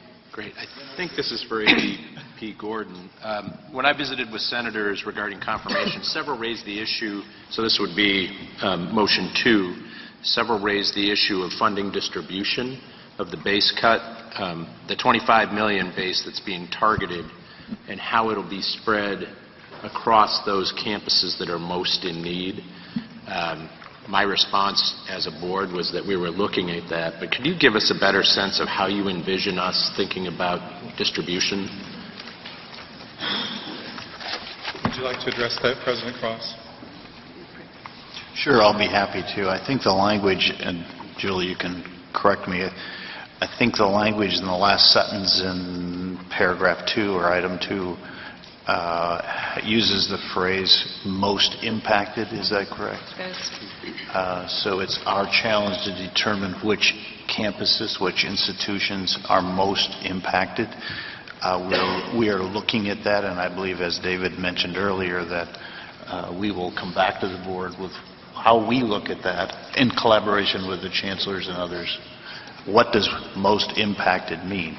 So that's one thing. The second, I think it's pretty clear they do not want us to distribute the cut along the traditional allocation model that we've had. So the cut is intended to be distributed disproportionately so that those most impacted would suffer the least, or would suffer less. Is that accurate? So there's work to be done, that's correct. Regent Whitburn, and then Regent Vasquez, or Regent Mueller. All right, but Regent Whitburn, you're next. While these provisions are, almost a month away from ultimate enactment one way or another, I want our colleagues to know that one of the things that, as to the audit committee, really can't wait because of the timing involved. Assuming this motion proceeds to enactment, we will be required as a university for the first time to go outside and hire independent auditors to come in to do our financial audit. It's a big job. It's going to have a significant impact. It's going to require, of course, appropriate procurement through the RFP process. And so our chief audit executive has been tasked to get this teed up. And I have reached to LEB Director Crispin, our state auditor. He and I are going to talk tomorrow because the provision, if you look at it carefully, indicates that we're to work in collaboration with his own auditors. So this will be new, and we'll have to find our way, but I wanted you to know that we're jumping forward on this because, of course, fiscal 16 starts in less than 4 weeks. One of the things that we've heard a great deal about in terms of priority setting going into this budget, and for that matter previous budgets, from our board leadership and from our president, has been this business of flexibilities. So merit pay adjustments that are new, purchasing and procurement flexibility, building projects utilizing gift dollars, new flexibilities, broader leasing authorities, spending flexibilities between the fiscal years, which for insiders, this can be big. We haven't had it before. It will, at the end of the day, if it sees through enactment, will be an important flexibility. And then, of course, this additional modest flexibility with regard to the investment of certain funds. So I think that as we, in all things, there's the good, the bad, and the ugly. And these are among the good things that people work very, very hard to get done. So, President and your staff, good work on those. Thank you. Jose? Okay, thank you. Just a clarification for me, and I apologize for stepping out when the introduction to the session was made. Where are we relative to all the other cuts that were also included, such as public radio, public TV, and other forms of research and other institutes. Is any of that in here, or obviously I missed it, so can you just clarify for me where are those? And Julie can restate the third part again, but Yeah. ECB, that funding for ECB was outside of our budget, so we did not cover that here. It's Okay. not in this motion. That might be one item you're thinking of. Right. We did receive back in funding the $4.7 million in funding. A lot of those things relate, for example, to some forestry grant for forestry programs, the aquaculture demonstration center at UW-Stevens Point. So there were a number of items that were added back, totaling $4.7 million. And as David just said, there are items that are included in other motions addressed as part of other state agencies. So ECB, for example, would address some of the funding issues that you're talking about. And we would I think we're still in the process of pulling all of those together. Okay, because somewhere along the way, I remember hearing something in the neighborhood of, say, 50 million, where you added those, and somehow 4.5 or 4 million, it's like, to me, it's like, so what happened to the rest of the several millions that they just kind of disappear somewhere? Or Regent Vasquez, the 50 you're thinking of is what we always added to the 300. 34 million of that was a grand total for fringe benefits. Then that's been really covered by the state in a different way, but it's been covered to our benefit. The biennial total of all those other things was 14 million, which was about 9 million year by year, but biennially 14 million. So about half of that was restored. It was 4 million in one year, 4 million in the other year. Frida tells me that for ECB, the UW portion of that was restored. Not all of ECB's funding was, but the UW portion was restored. would it be possible, as all of this dust settles, I would like to know, at the end, how are we doing with all of those other categories? And because to me, I'd hate to have them be kind of like the forgotten hits, so to speak. And I think that would be very unfortunate that because they're not part of that 300 million now to 250, that we just kind of focus there as if these others were, well, you know, a little chump change here and a few nickels here and there, but business goes on. I think there were people being affected, research being affected, consumers being affected, and I'd hate to just kind of, well, that was...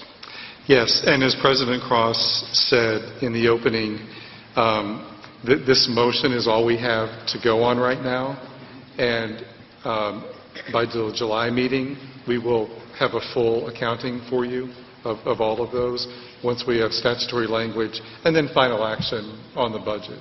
This is a step in the process. Just one more, please. Charter office. There's reference, and I see what's here, so maybe I'm just asking more of a rhetorical question, but has there been any discussion as to how that's going to be paid for? Right now, the Office of Charter Schools here in Milwaukee, there's a modest fee that is charged to the charter schools themselves so that it becomes a self-supporting office. Has there been any discussion as to how this new office is going to be paid for? Because it adds, while it mentions a director, possibly two more, I'm assuming there's going to be some supporting staff. And pretty soon you've got yourself a nice little department instead of just an office that's got to be supported financially. Any discussions on how that's going to be covered? Regent Vasquez, the motion is silent on that. I'm not aware of any discussions yet within system on how we're going to cover that. President Cross? Cross? Don't forget that. The silent part is deafening and costly. So we're trying to digest that as well. That's true. I do want to point out, I think that I believe Julie was describing 3 different pots of money, and I don't want to put them together, so I'm trying to be careful. But the GPR reduction of $50 million takes this down to about $250. We had cost to continue compensation reserve money in there too, so that was above the 300. Over the biennium, that was about $34 million. But in the base, and they made some adjustments to that, the 34 was based on if things continued, the cost continued. They made some adjustments to that to reduce that cost. But that's a $13 million benefit to us in our GPR base ongoing. So that the governor put $21 million in there, one-time money, and left our base. So we actually picked up some additional base there, which has been very helpful. On top of that, I can't remember the exact number, but there were $14 or $15 million.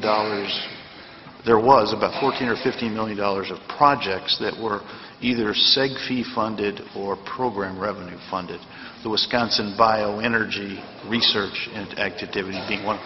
That was not funded in this. Some were. It seems like it's about half. It's about, of the $9 million a year, it's like 4 or something that was picked up. That's what I'm getting at here is that if we were to put, and you can't put those together, but instead of being a $50 million cut, or a reduction in our cut, I'm sorry, you pick up an extra 13, and you pick up an extra 4 or so, although it's not GPR, so I got to be careful. It's also true that they did not give us all the flexibilities we wanted, or this would have been different in terms of savings and flexibility. But the flexibilities that are here, as Regent Whitberg pointed out, suggest there's probably $4 or $5 million, maybe a little more, not right away, but over time, that we can save at least as a result of what we got. So that's one of the reasons I say this is better than a $50 million cut. It still would have been better had it been $100 or $200 million reduction. So I'm not trying to put lipstick on this pig. So. All right, we had a question from Regent Mueller. Thank you, Madam Chair. Just knocked over my sign. I have a couple of questions related to size and scope, if you could help me just size this out. For example, in number 40, you talk about academic staff appointments, indefinite academic staff appointments. How many people are involved? I know these are sensitive issues in terms of potential layoffs, but I don't understand how many people would be affected. Regent Mueller, I don't have a good sense for the numbers here. There may be someone else within system administration, staff, HR that does. I do know that these are appointments, these type of appointments are not used at all of our institutions or used infrequently at some.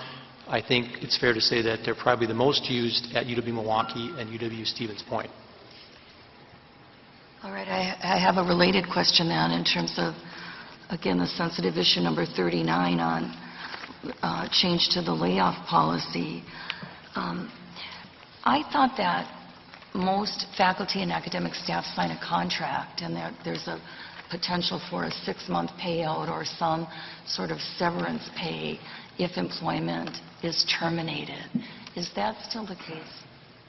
So, Regent Mueller, I think you might be conflating the non-renewal process with layoff. So most academic staff are on a contract, and it can be a 1 or 2 year contract.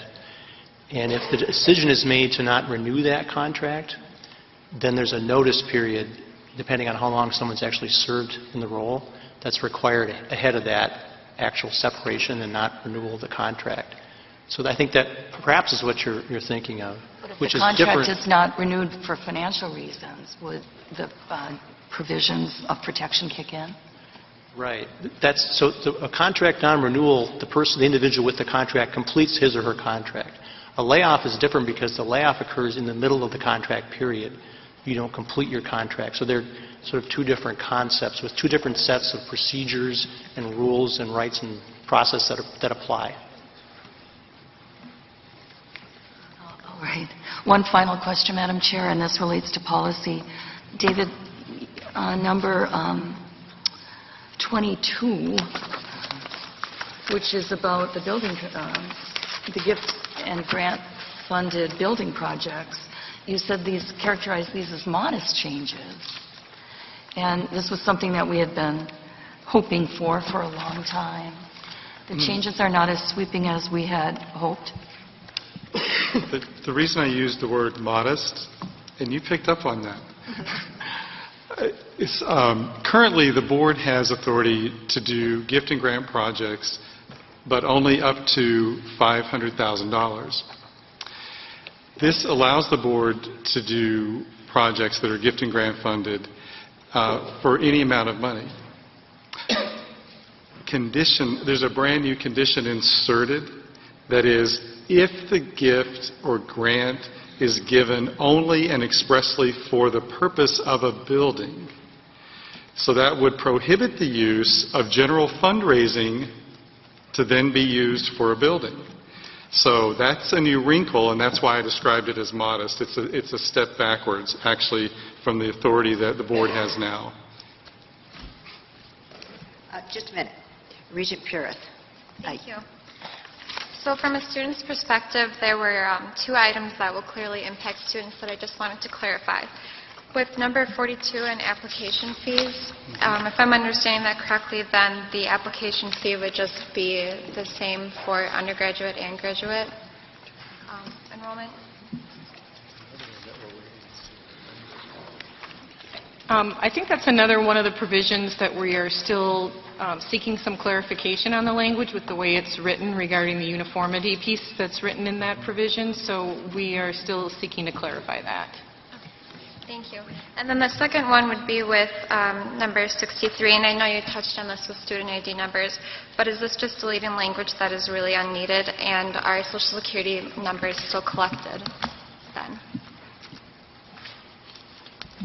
I'm really sorry, Regent Pratt. There's an echo, and I couldn't quite hear. Try this, moving it closer. With number 63, is this just deleting language that is really unneeded? You know, we're no longer using them for student identification number. Is that correct? That is exactly right. Okay. We actually supported this law about 15 years ago to really push forward getting rid of the use of Social Security numbers, and it's just become obsolete now. Okay. Thank you very much. Thank you. Yes. I just want to make a point here, Annika, if I may, Regent Purrat. This is one of the things we actually requested. I'm not sure it expresses what we asked for, but the University of Wisconsin at Madison depends heavily upon securing a number of applications. Its competitors have seen their applications go up by participating in the National Common App. And since their apps go up while their acceptance remain roughly the same, it drops Madison in the ranking by not participating in the Common App. So the intent here was to allow Madison at a point in the future to participate in the Common App, and we sought that. I'm not sure this expresses that accurately, but that's something we're working on. Regent Purett. Thank you. I was not at the Education Committee this morning. It sounds like it was quite an interesting and lively conversation by all reports. So I apologize if this was covered there, but I am, and it's probably also a reflection of my own sort of ongoing ignorance that I don't understand this, but I have a question about kind of prevailing policies, particularly as it relates to 39 and the shared governance changes as well, because I know, as do many others, I'm deeply concerned about some of these proposals in this document. And my question is really what happens from here if this document, if the omnibus motion moves forward and becomes, and passes through the legislature, signed by the governor, and the regents then come back through the efforts on shared governance task force, tenure task force, and they propose a different outcome than is embedded in 39, for example. If instead the Regents were to decide that as a function of Regent tenure policy, we would return to the day before this happened, that, for example, tenure decisions were not going to be, we're going to continue to require the declaration of a financial emergency for tenure to be taken away. What happens? I mean, whose policy prevails? Is it the policy prevailing in this document and through the Joint Finance Committee, or would it, and I'm not suggesting the Regents would have done what I just described, let me make that very clear, but if they were to decide to do that, whose policy prevails, Mr. Stafford? So it would be a discussion about what the statute says, which we don't quite know yet. But at the end of the day, if the legislative language is clear that this is the only way the board can do layoffs, then that will prevail over any ability of the board to change that by policy. But again, I don't know exactly what they're going to have in here, whether there's going to be room to maneuver or not. And that's something we're going to have to wait and see. And just if I might, would the same standards apply to the questions related to shared governance? Would that be your sort of same? To some extent, but shared governance seems to be a little bit clearer in this motion, perhaps, than the layoff provision. So, again, you'd have to see what it is that they come up with in the final language, and then determine what, if any, room there is to do something different. Okay, thank you. President Cross. I think this is an important question, and Tom, please interrupt me at any point, but I think what Regent Pruitt is putting on the table is something that faculty and staff, everyone would like to have a little better sense of. So let's take a look at 39 for just a moment and stare at that sentence. And I'm going to speculate here for just a moment. If you look at that sentence, it says, with appropriate notice, which is a process that currently happens. I'm reading on the second line. Terminate any faculty or academic staff appointment when such action is deemed necessary. Now I'm going to pick up on these. Due to a budget or program decision regarding program discontinuance, 1 item, curtailment, 2 items, modification, 3 items, and redirection, instead of when a financial emergency exists under current law. So current law describes a fiscal exigency as one measure. And in Wisconsin, that requires the board to act and say, this campus, this institution, has declared a state of fiscal exigency. It has nothing to do with the just cause process for discipline. It has everything to do with this fiscal exigency. So, and this is total speculation. I think it's important that defining what constitutes a budget or program decision and when they apply, in collaboration with faculty, let's work on this process together. I believe that the legislature, and I'm out on a limb here, so if you're out there with me, I feel sorry for you, but I think we get to define what and a process, the board and the faculty. Okay, just as we do today, what constitutes a fiscal emergency? The board has to act on that. I think that we now get to say, well, this is a budgetary issue. This is a program issue. In all candor, I have some difficulty with some of these terms, and I think how we define them in a collaborative way and what that means is a part of the flexibilities that we have. At this point, we might have, I've got to replace that. At this point, this fiscal exigency is very limiting. And even the AAUP, which puts out statements about, rightly so, what's a bona fide fiscal exigent? What is that? It differs all over the place. But the crux of it is that the institution has to prove that it's a fiscal emergency. They have to do that. And I think this is saying to us, we get to write the parameters for what defines, guess here, what is deemed a budget or program decision. And I want to do that in collaboration with and partnership with faculty as quickly as we can. I think that's the crux of this. We get to define that. Now, I pause here because Tom may say, well, maybe not. And I think that's what we're struggling with because we need to see the language. I don't know if that makes any sense, Pruitt, or Regent Pruitt, because the process, once that's been done, sorry. No, it's good. I'm used to it. Thank you. Once that's been done and the board approves that this is a plan, just like they would if it was a fiscal emergency, then the process would kick in that would be normal. Now, that's my interpretation, Tom. Would you react to that and tell me that I'm nuts or something? President Cross, no, I think that's an accurate description of where things stand, and when we have the final language, then it'll probably leave, I think, a fair amount. This is pretty broad, and it doesn't describe anywhere in the motion the process for getting to the program or budget decision. So I think there's going to be some room for the board to put flesh on those bones through the process that you've described. That would be sort of a precursor to the actual actions being taken on the campus.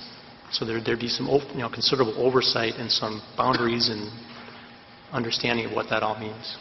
So if I may just follow up on that.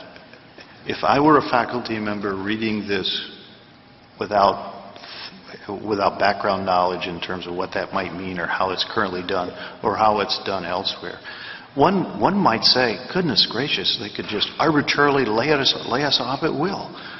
Boy, we can't allow that to happen. First of all, the tenets of academic freedom have to be protected, or we don't have a university. So that's important.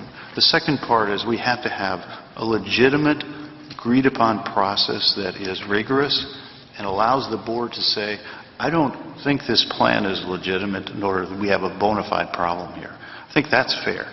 So I believe there's room to do that here, but we don't have that yet, and I think that's part of what's contributing to the anxiety on the part of faculty and, of course, some of the ridiculous rumors that are going on. So, like we're going to lose federal financial aid or something to that effect.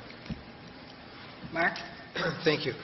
I think that part of the concern that has been reflected in all the correspondence that we've been getting, and I sure hope that all of you have been getting the same and the same quantity of correspondence that I have.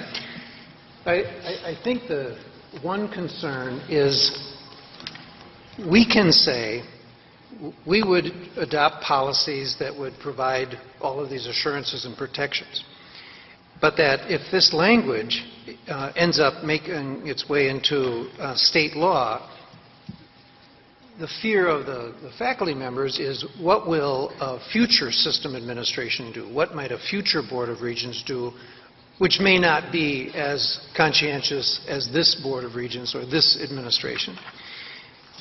The second point I want to make, and Tom, I'm going to ask you, I doubt you know the answer to this, but if you look at all of these procedural safeguards that are part of this Section 39, it starts out defining what layoff means and then defining what termination means.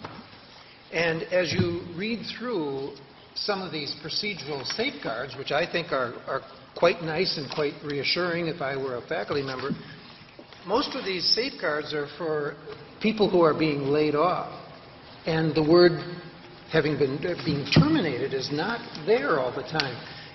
Is it just maybe an oversight, meaning layoff starts to get used interchangeably with termination, or is there an intention to say, if we're going to terminate you, you don't have these procedural safeguards. You only have these safeguards if we're going to lay you off.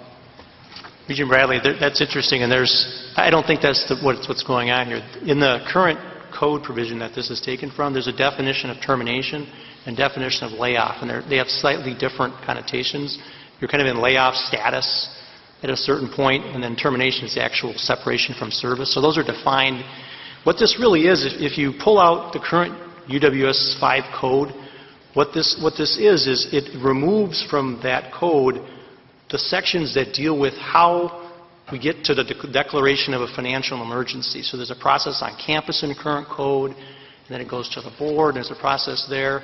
So they've taken out those, again, parallel to the removal of financial emergency in the statute, and then they've left the procedural protections in the rest of that code section that deal with the actual termination decision and the challenge to it. So they've taken out everything related to financial emergency and how that is arrived at, and they've left the layoff process and challenge process and due process that has to be there constitutionally for tenured and tenure-track faculty. Well, okay, but if this is adopted into law, it says that the law would specify that each faculty member who is being laid off would receive prompt written notification and then procedural safeguards. And to provide that a faculty member who has been notified of layoff is entitled to a hearing. It doesn't say a faculty member who's terminated would enjoy those same procedural safeguards. I think the distinction is probably not significant in here. I mean, that's how UWS 5 currently has both of those terms in it. The current code that we have for faculty layoff has both of those in there. I don't think there's a distinction where we would have some sort of difference of status. So I wish I had my code up here, and maybe I can circle around and kind of share it with you afterwards. But I don't think that's what's going to happen here, again, subject to seeing what we see. But I think this process, as it's described here, would be if there is a layoff decision made on a campus, you're the individual being laid off, then you are going to have all this process. As a faculty member or an academic staff member for that matter, this is just relating to faculty. So this would apply for anyone in the faculty who would be laid off, and it's pretty extensive. And again, it's what we have currently in our code. They haven't changed that part of it. They really just excised out the financial exigency piece, the process piece. But what if I'm terminated instead of being laid off, because now, because those are two defined terms? Termination is, when you're in layoff status, that's when you've been notified, so to speak, and you're in that status, and you're kind of going through the process. When it actually is done, if it ends up without being, the decision is not changed by the appeal process, that's when the termination occurs. I think that's the distinction here. All right, we have time for one more question because we still have another presentation. Is there one more question? All right, I want to thank my colleagues. I want to thank our staff. Thank you very much. This was a very detailed, very informative presentation. We very much appreciate the work that you've been doing on this. I personally very much appreciate being able to understand it a little bit more. Appreciate all the questions from all of you. It's heartening to feel that everybody's done their homework. So we're going to turn to something a little more lively, and it's athletics. In November of 2012, the Board of Regents approved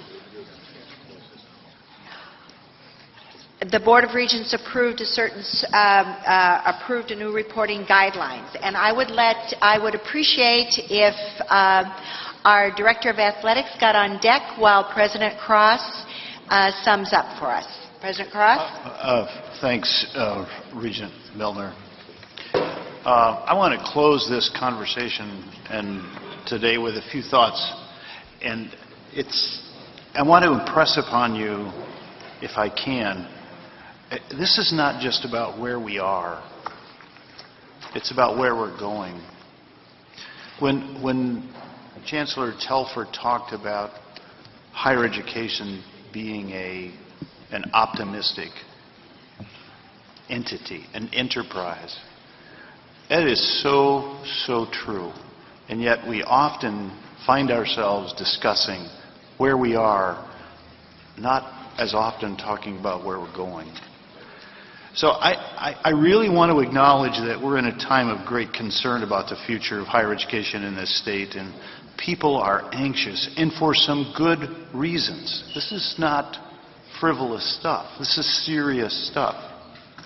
But we are a large, complex, diverse organization, and it's not realistic to think they were all going to agree on everything.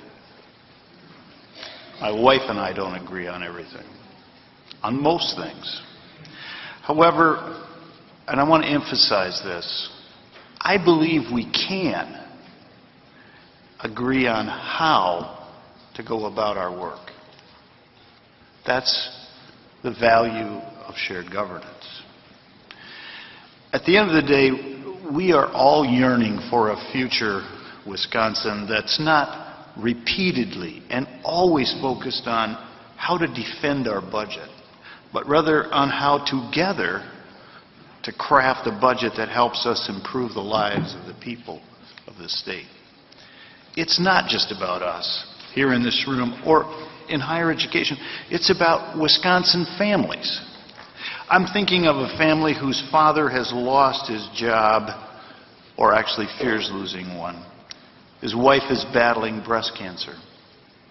Her mother is afflicted with Alzheimer's, totally altering her life. Their two children are having difficulty in school, and school itself is having difficulty with their learning issues, figuring out how to better serve that family. This could be a typical Wisconsin family, struggling, stressed, dealing with the realities of life. Many of you, many of us, are dealing with some of these issues. It's the university that can change that quality, the quality of that family's life, and the lives of thousands of families like them. We want to reduce their struggle, reduce their stress, and help maximize their prosperity, their quality of life, and their happiness. They're looking for help. They're looking for hope. Napoleon said that leaders are dealers in hope. They have bigger problems than their budget, too. This illustrates how the future of this university and this state are inextricably interconnected. In fact, we are combating breast cancer through research. We hope we can extend her life. We are working on how to solve Alzheimer's and to potentially reconnect her to her family and extend and improve her life. We, the university, we're working with our K-12 partners to improve education so all Wisconsin students can receive a great education. Our new partnership extends to the legislature, to businesses throughout the state, with whom we share knowledge and expertise to make them more sustainable, more competitive, and poised to grow and offer more jobs so that father or mother of the family I mentioned before and all working parents can not only participate in this economy, but also the economy of tomorrow. Increasingly, the University of Wisconsin has to be their university. It has to serve them. It has to extend the Wisconsin idea more deeply into their lives, into all of the people of Wisconsin's lives.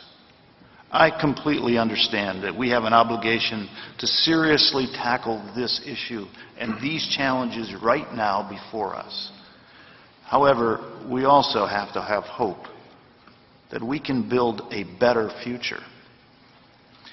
I refuse to believe that because we find ourselves in conditions and times that demand change, that test our civility and threaten to divide us, that we will lose our way. We must never forget who we are, what we're here to do, and why it is so important. I'm committed to doing that with you, collaboratively, while we deal with the present problem.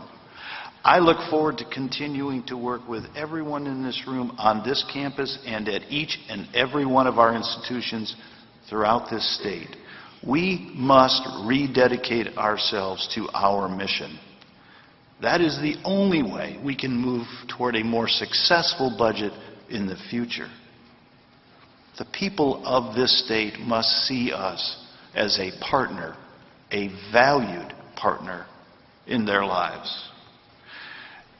It's the only way we can ultimately reach this goal. Something so beautifully written in our mission statement, enshrined in state law, to improve the human condition of all people in this state. That is what it means to be the University of Wisconsin and the University for Wisconsin. I seek your help to make that happen.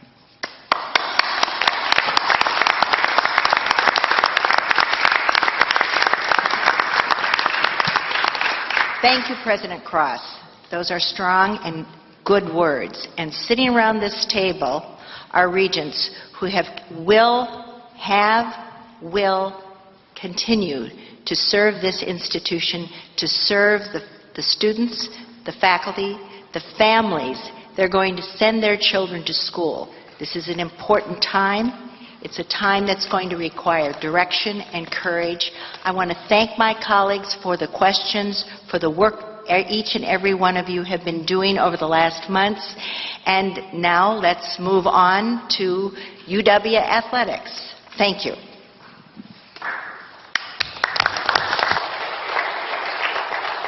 So I'm going to just make two quick comments and get out of the way of our athletic director, Amanda Braun.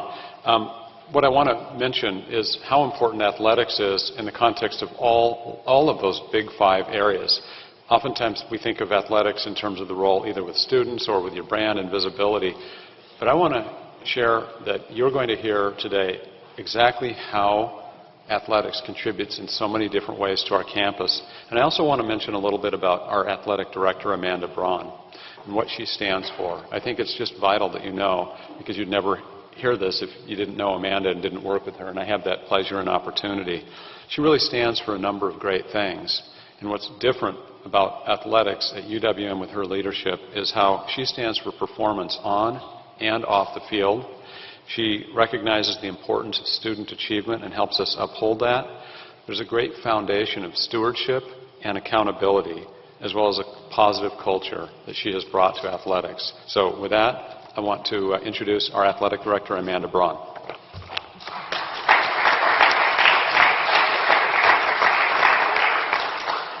Thank you, Chancellor Mone. I'm privileged to work with you and happy to share that in our time together, it's been very clear that we do share the same values. So we have a lot of great energy going for us. Thank you, Regents, for inviting me once again. It's always a pleasure to be here, and I truly appreciate the opportunity.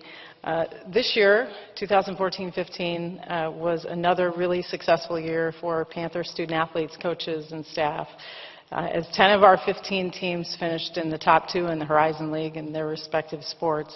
For the first time in 15 years, the athletic department at UWM will finish the year with a balanced budget. And I just learned yesterday, this is hot off the press, that this spring, our 300 student-athletes collectively achieved the highest GPA on record here at UWM with a 3.2 grade point average. So we're certainly proud of that. Thank you. Absolutely a tribute to our student-athletes and our coaches and our staff. So we continue to be guided every day by our focus on providing our student-athletes with a positive championship-level experience, and our focus on helping UWM achieve its goals. So you heard earlier from Chancellor Mone his 5 areas of focus within the broader university context. And today I want to use my time to share with you how Milwaukee Athletics supports those 5 areas here at UWM, and then finish with what is likely right now our greatest challenge, and it will be a common theme I'm sure that you have heard from many folks within the UW system here. So I'm at my clicker, sorry.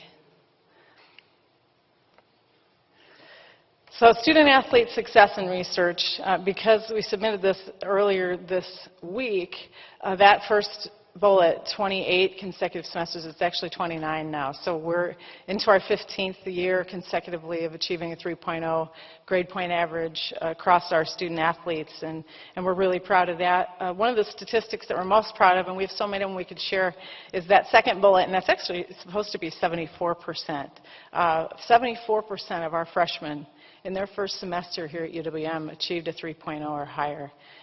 That really says a lot about the type of people our coaches recruit, the way they develop them, and the way that our staff supports them while they're here, and really how hard they must work and organize themselves to achieve all that they do. The most recent NCAA APR report was released last month, and I'm thrilled to share that 5 of UWM's teams achieved a perfect score of 1,000. One of those perfect scores was achieved by our men's basketball program. As you likely remember from my time with you last year, we had a challenge in that program, and I'm proud of our student athletes and proud of our coaches and staff in that program for working really hard to correct that and correct that quickly. And I expect that we're going to continue on that track with all of our sport programs and certainly in men's basketball. So we've also seen many of our student athletes achieve individual accolades, and a very recent example, in fact, I thought I was going to provide the scoop, and I saw that we released it today. Sam Koenig, senior baseball player, was named the NCAA Division I Baseball Academic All-American of the Year. And to put that into context, there have only been 4 of those in our league in any sport in the history of the Horizon League. So we're really proud of Sam. He's going to have an opportunity to go on and play professionally at the next level of baseball. And when he finishes that part of his journey in life, we know his 3.8 GPA and his degree at UWM is going to serve him very well in his next career. So we're excited for him. He's just one example of many student athletes that achieve at that level. We've got about 10% of our student athletes that serve on an advisory committee, an advisory group to us in athletics. And we hope that they have an experience that helps them develop outside of the classroom and off the field as well. So we have a video clip here. Mike Procaro, he's also a senior captain of the baseball team on that advisory group. He's just going to tell you a little bit about his experience. Lessons, a lot of valuable things that will help me out in life, and I just want to share a couple of things that stuck out with me. The first is that nothing's handed to you. You have to earn everything. When I came into Milwaukee, I was pretty much last on the depth chart. I was a walk-on, so I had to earn my spot and kind of show why I belonged here at Milwaukee, and I had to work my tail off. And then the second thing, and probably the most important thing I learned, is that there's a lot more to life than just baseball or the game you play. We have a unique platform as athletes to impact people's lives positively. Just use the platform you have to impact people's lives positively, whether that's in the community, in the classroom, walking around through campus. So that's Mike Procaro. If you have ever been to any of our basketball games, he's the guy running around with a microphone and promotions during timeouts. So he's a journalism communications major and a bright future ahead for Mike as well, and a great leader amongst our student athletes. I have an opportunity to schedule some time with captains from each team, and it's my contrived way to get some student contact and spend a little time with students, and we have fun talking about their experience, and I ask them questions like, what should we stop doing today and never do again, and what most surprised you? Well, with our women's tennis captains, there were 2 of them that I got to meet with. They began to talk about their experience working with faculty as undergraduate students on research and how unique that was and how that attracted them to UWM. Obviously the tennis program and the opportunity for success there, but that is something that I have never had a conversation with student athletes about. So I just wanted to share that with you, that on the research front, we certainly have students that are engaged in that, and that team happens to have like a 3.7 grade point average. So you know they're serious about research and their education. And then the side of research, you wouldn't think that athletics would necessarily be involved in that, but we've partnered with nutritional sciences program, kinesiology, and sports psychology on a Panther performance enhancement program to understand how all those areas can impact, when integrated, the performance of student athletes and their experience. So we just went through the first year. It was interesting. They did a great job, and evidently I just found out two weeks ago that they received grant funding to continue that program. So we're excited to partner with those groups on campus and help contribute to research in any way we can. The community and alumni engagement in the Chancellor's remarks, he shared that 43,000 hours of service were submitted in our application for the university's Carnegie classification. Well, I'm really proud to tell you that our Panther Athletics performed nearly 10% of those hours by participating in over 4,000 hours of community service for a second consecutive year. So we make it a priority to continually find ways to engage and embrace our community and the UWM alumni family, and take real pride in serving as ambassadors both on and off the campus. Campus climate and culture. Chancellor Mone also shared with you some of the task force initiatives that are happening on campus. I'm privileged to co-chair the Panther Pride Task Force for the past 18 months, and more now than ever, this is a time for all of us to remember why we're so proud to be part of this university. So the work of the Panther Pride Task Force is moving forward, and we've got a number of initiatives. Probably the most exciting right now and most imminent is the revival of homecoming in October. So we'll be October 3rd to the 10th, just after Chancellor Mone's inauguration, have a week-long celebration, numerous athletics competitions, our annual Panther Prowl race, the Alumni Awards Dinner, and many campus activities that will provide opportunities for alumni to come back to campus, and we hope will become a tradition here that will have a very positive impact on our student athletes, our faculty and staff. Other ways that Panther Athletics positively impacts our campus climate is by directly engaging with students through the Student Association. And we've created a Student Fan Advisory Council so we can understand what we can do better on behalf of the students to improve their fan experience. We host over 90 home competitions and participate in many university activities, including orientation and welcome events. One of the very best ways that athletics can support UWM is by elevating the visibility and brand and image of the university. In Chancellor Mone's remarks, he shared that you can do great things, but if no one knows about you, it's hard to engage them in that. So I look at that as part of what athletics can do for this university, is really get people's attention and create some curiosity, and then they can find out perhaps about the rest of this great institution. Our teams achieve at a high level of success within our league, and there's no better measure of that than the annual Horizon League All Sports Award. It's called the McCafferty Trophy. In 18 years of our membership in the league, Milwaukee Athletics has finished in the top 2 in the McCafferty standings 14 times. There's only one year, 1999, of those 18 that we didn't finish in the top 3. I know this because we finished second this year. And given that we've won the award 7 of the last 14 years, we were trying to make ourselves feel a little bit better, so we took a more broader historical view and actually didn't realize that that was how successful we'd been for that many years. So it was a really cool thing and a great thing that we use as a standard, as a metric, because it's an indicator of competitive success across our department. And when we win that, that's something that our student athletes, our coaches, and staff are extremely proud of. So while we annually compete in every region of the country, there was nothing more exciting this year than our first ever baseball game against the Milwaukee Brewers in Arizona. And with a roster of about 90% Wisconsin students, it was a thrill for the guys to be on the field with their home state team, Major League Baseball team. We received a lot of very positive attention for the university. We had over 200 people there for an alumni tailgate event, and it was in the middle of the week on a Wednesday, so we're hoping for a more favorable date in the future. And we are planning on continuing to do this, and it sounds like the Brewers are up for it too, so if we can make it work, it will become another annual tradition for us.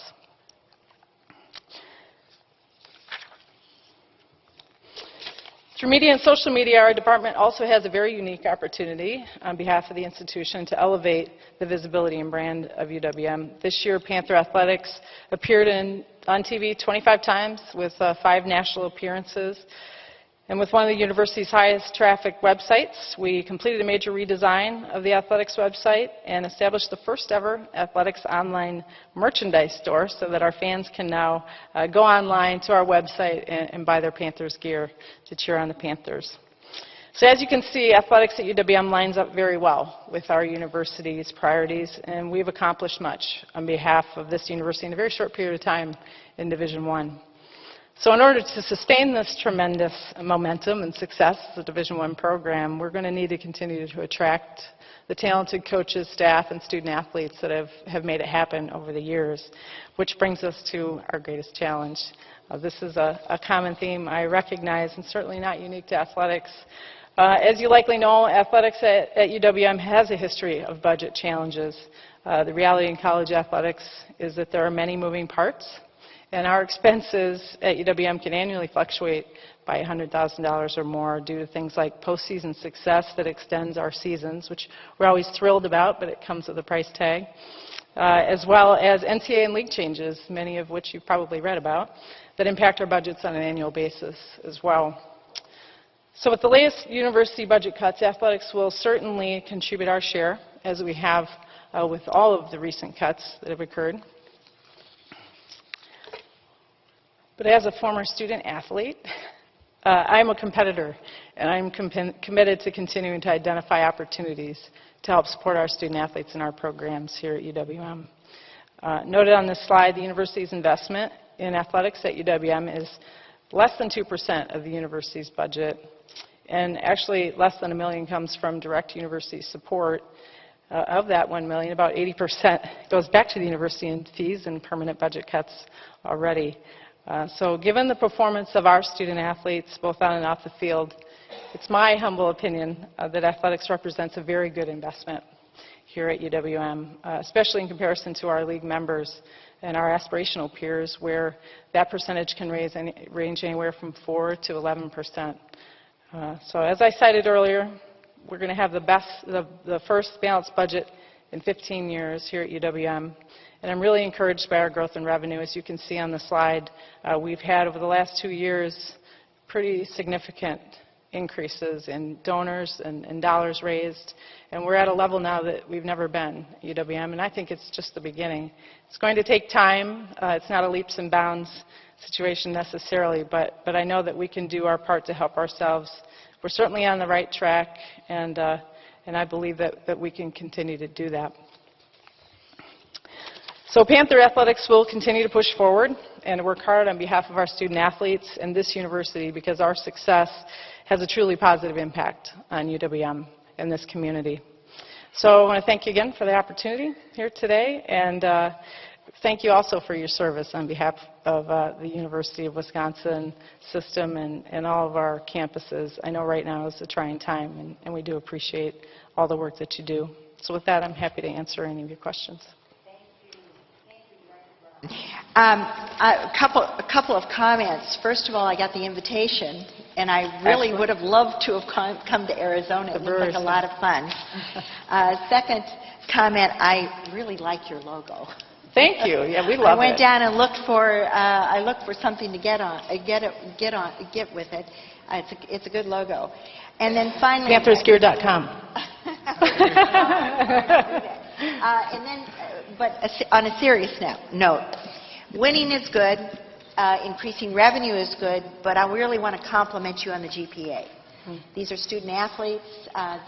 This is very important. I really want to compliment you on having that just a major achievement in your GPA. So congratulations. And do any of my colleagues have questions? Yeah.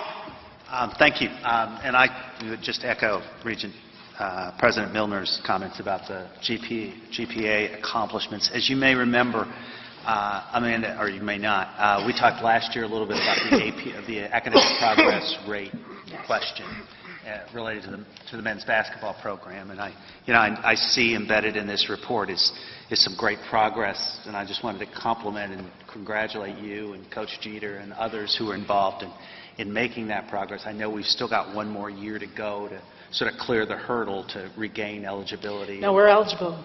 Okay. Yeah, yep. It's a 4-year average? 4-year rolling average, right. And, okay, and so you're over the 930 threshold? Right, so we had 1,000 this year, and one of our pretty significantly bad years rolled off of the 4-year average. So we popped up, and that's the way we're going to continue. That's fantastic. My only question is there did, again, with most of the sports doing really well, there seemed to be a little bit of, if you will, softness in the APR score regarding in the area of sort of men's soccer. I was wondering if you could just comment about whether that's a source of concern and how you feel about that going forward. Yeah, it's not a source of concern, not because it hasn't caught our attention. Or we did have a coaching change and transition, and that team is performing academically really as well as they ever have. And it was a retention issue when there was a coaching change. There were some issues in the program at that time. So I anticipate, I think after this year, that last year will come off of the APR score for men's soccer, the 4-year average, and we're going to be great. He's doing a terrific job with that team. Thank you. Other questions? Yes. Regent Higgins? Thank you. I'm a little bit concerned about your assertions about revenue. And the reason I am is because, to put it in perspective, the student fees at University of Wisconsin-Milwaukee are the highest in the system, exceeding $1,300 a year for each student who goes to school here. And I noticed that the biggest increase in your revenues was about $800,000 additional student fees this year from last year. So given that I assume, given the numbers we received in our report, your fiscal operating net for this year that was projected was $43,960, that it's the student fees that are essentially a tax on all the students that have made you in the black instead of in the red. That concerns me. I also am concerned to note that using the GAAP financials in attachment B, that your program total is about $12.5 million, of which $5.5 million came in the last fiscal year that we have numbers for from student fees, and $4.2 million came directly from the university. I just think that it is important to note that you're right, that there are many benefits to this university from having a Division I athletic program, including additional, bringing in students who are not athletes who want to be part of something that's a D1 deal. But I just want to point out that I think it's really important that you focus on doing a better job of bringing in money that doesn't come out of student pockets, and of course reducing the amount of money that the university has to put into this program in a time of what we might not have characterized as financial exigency, but that won't be true for the people who will lose their jobs. Thank you. Any other questions? Well, thank you, Director Braun. Thank you. And good luck in the coming year. Appreciate it. Thank you.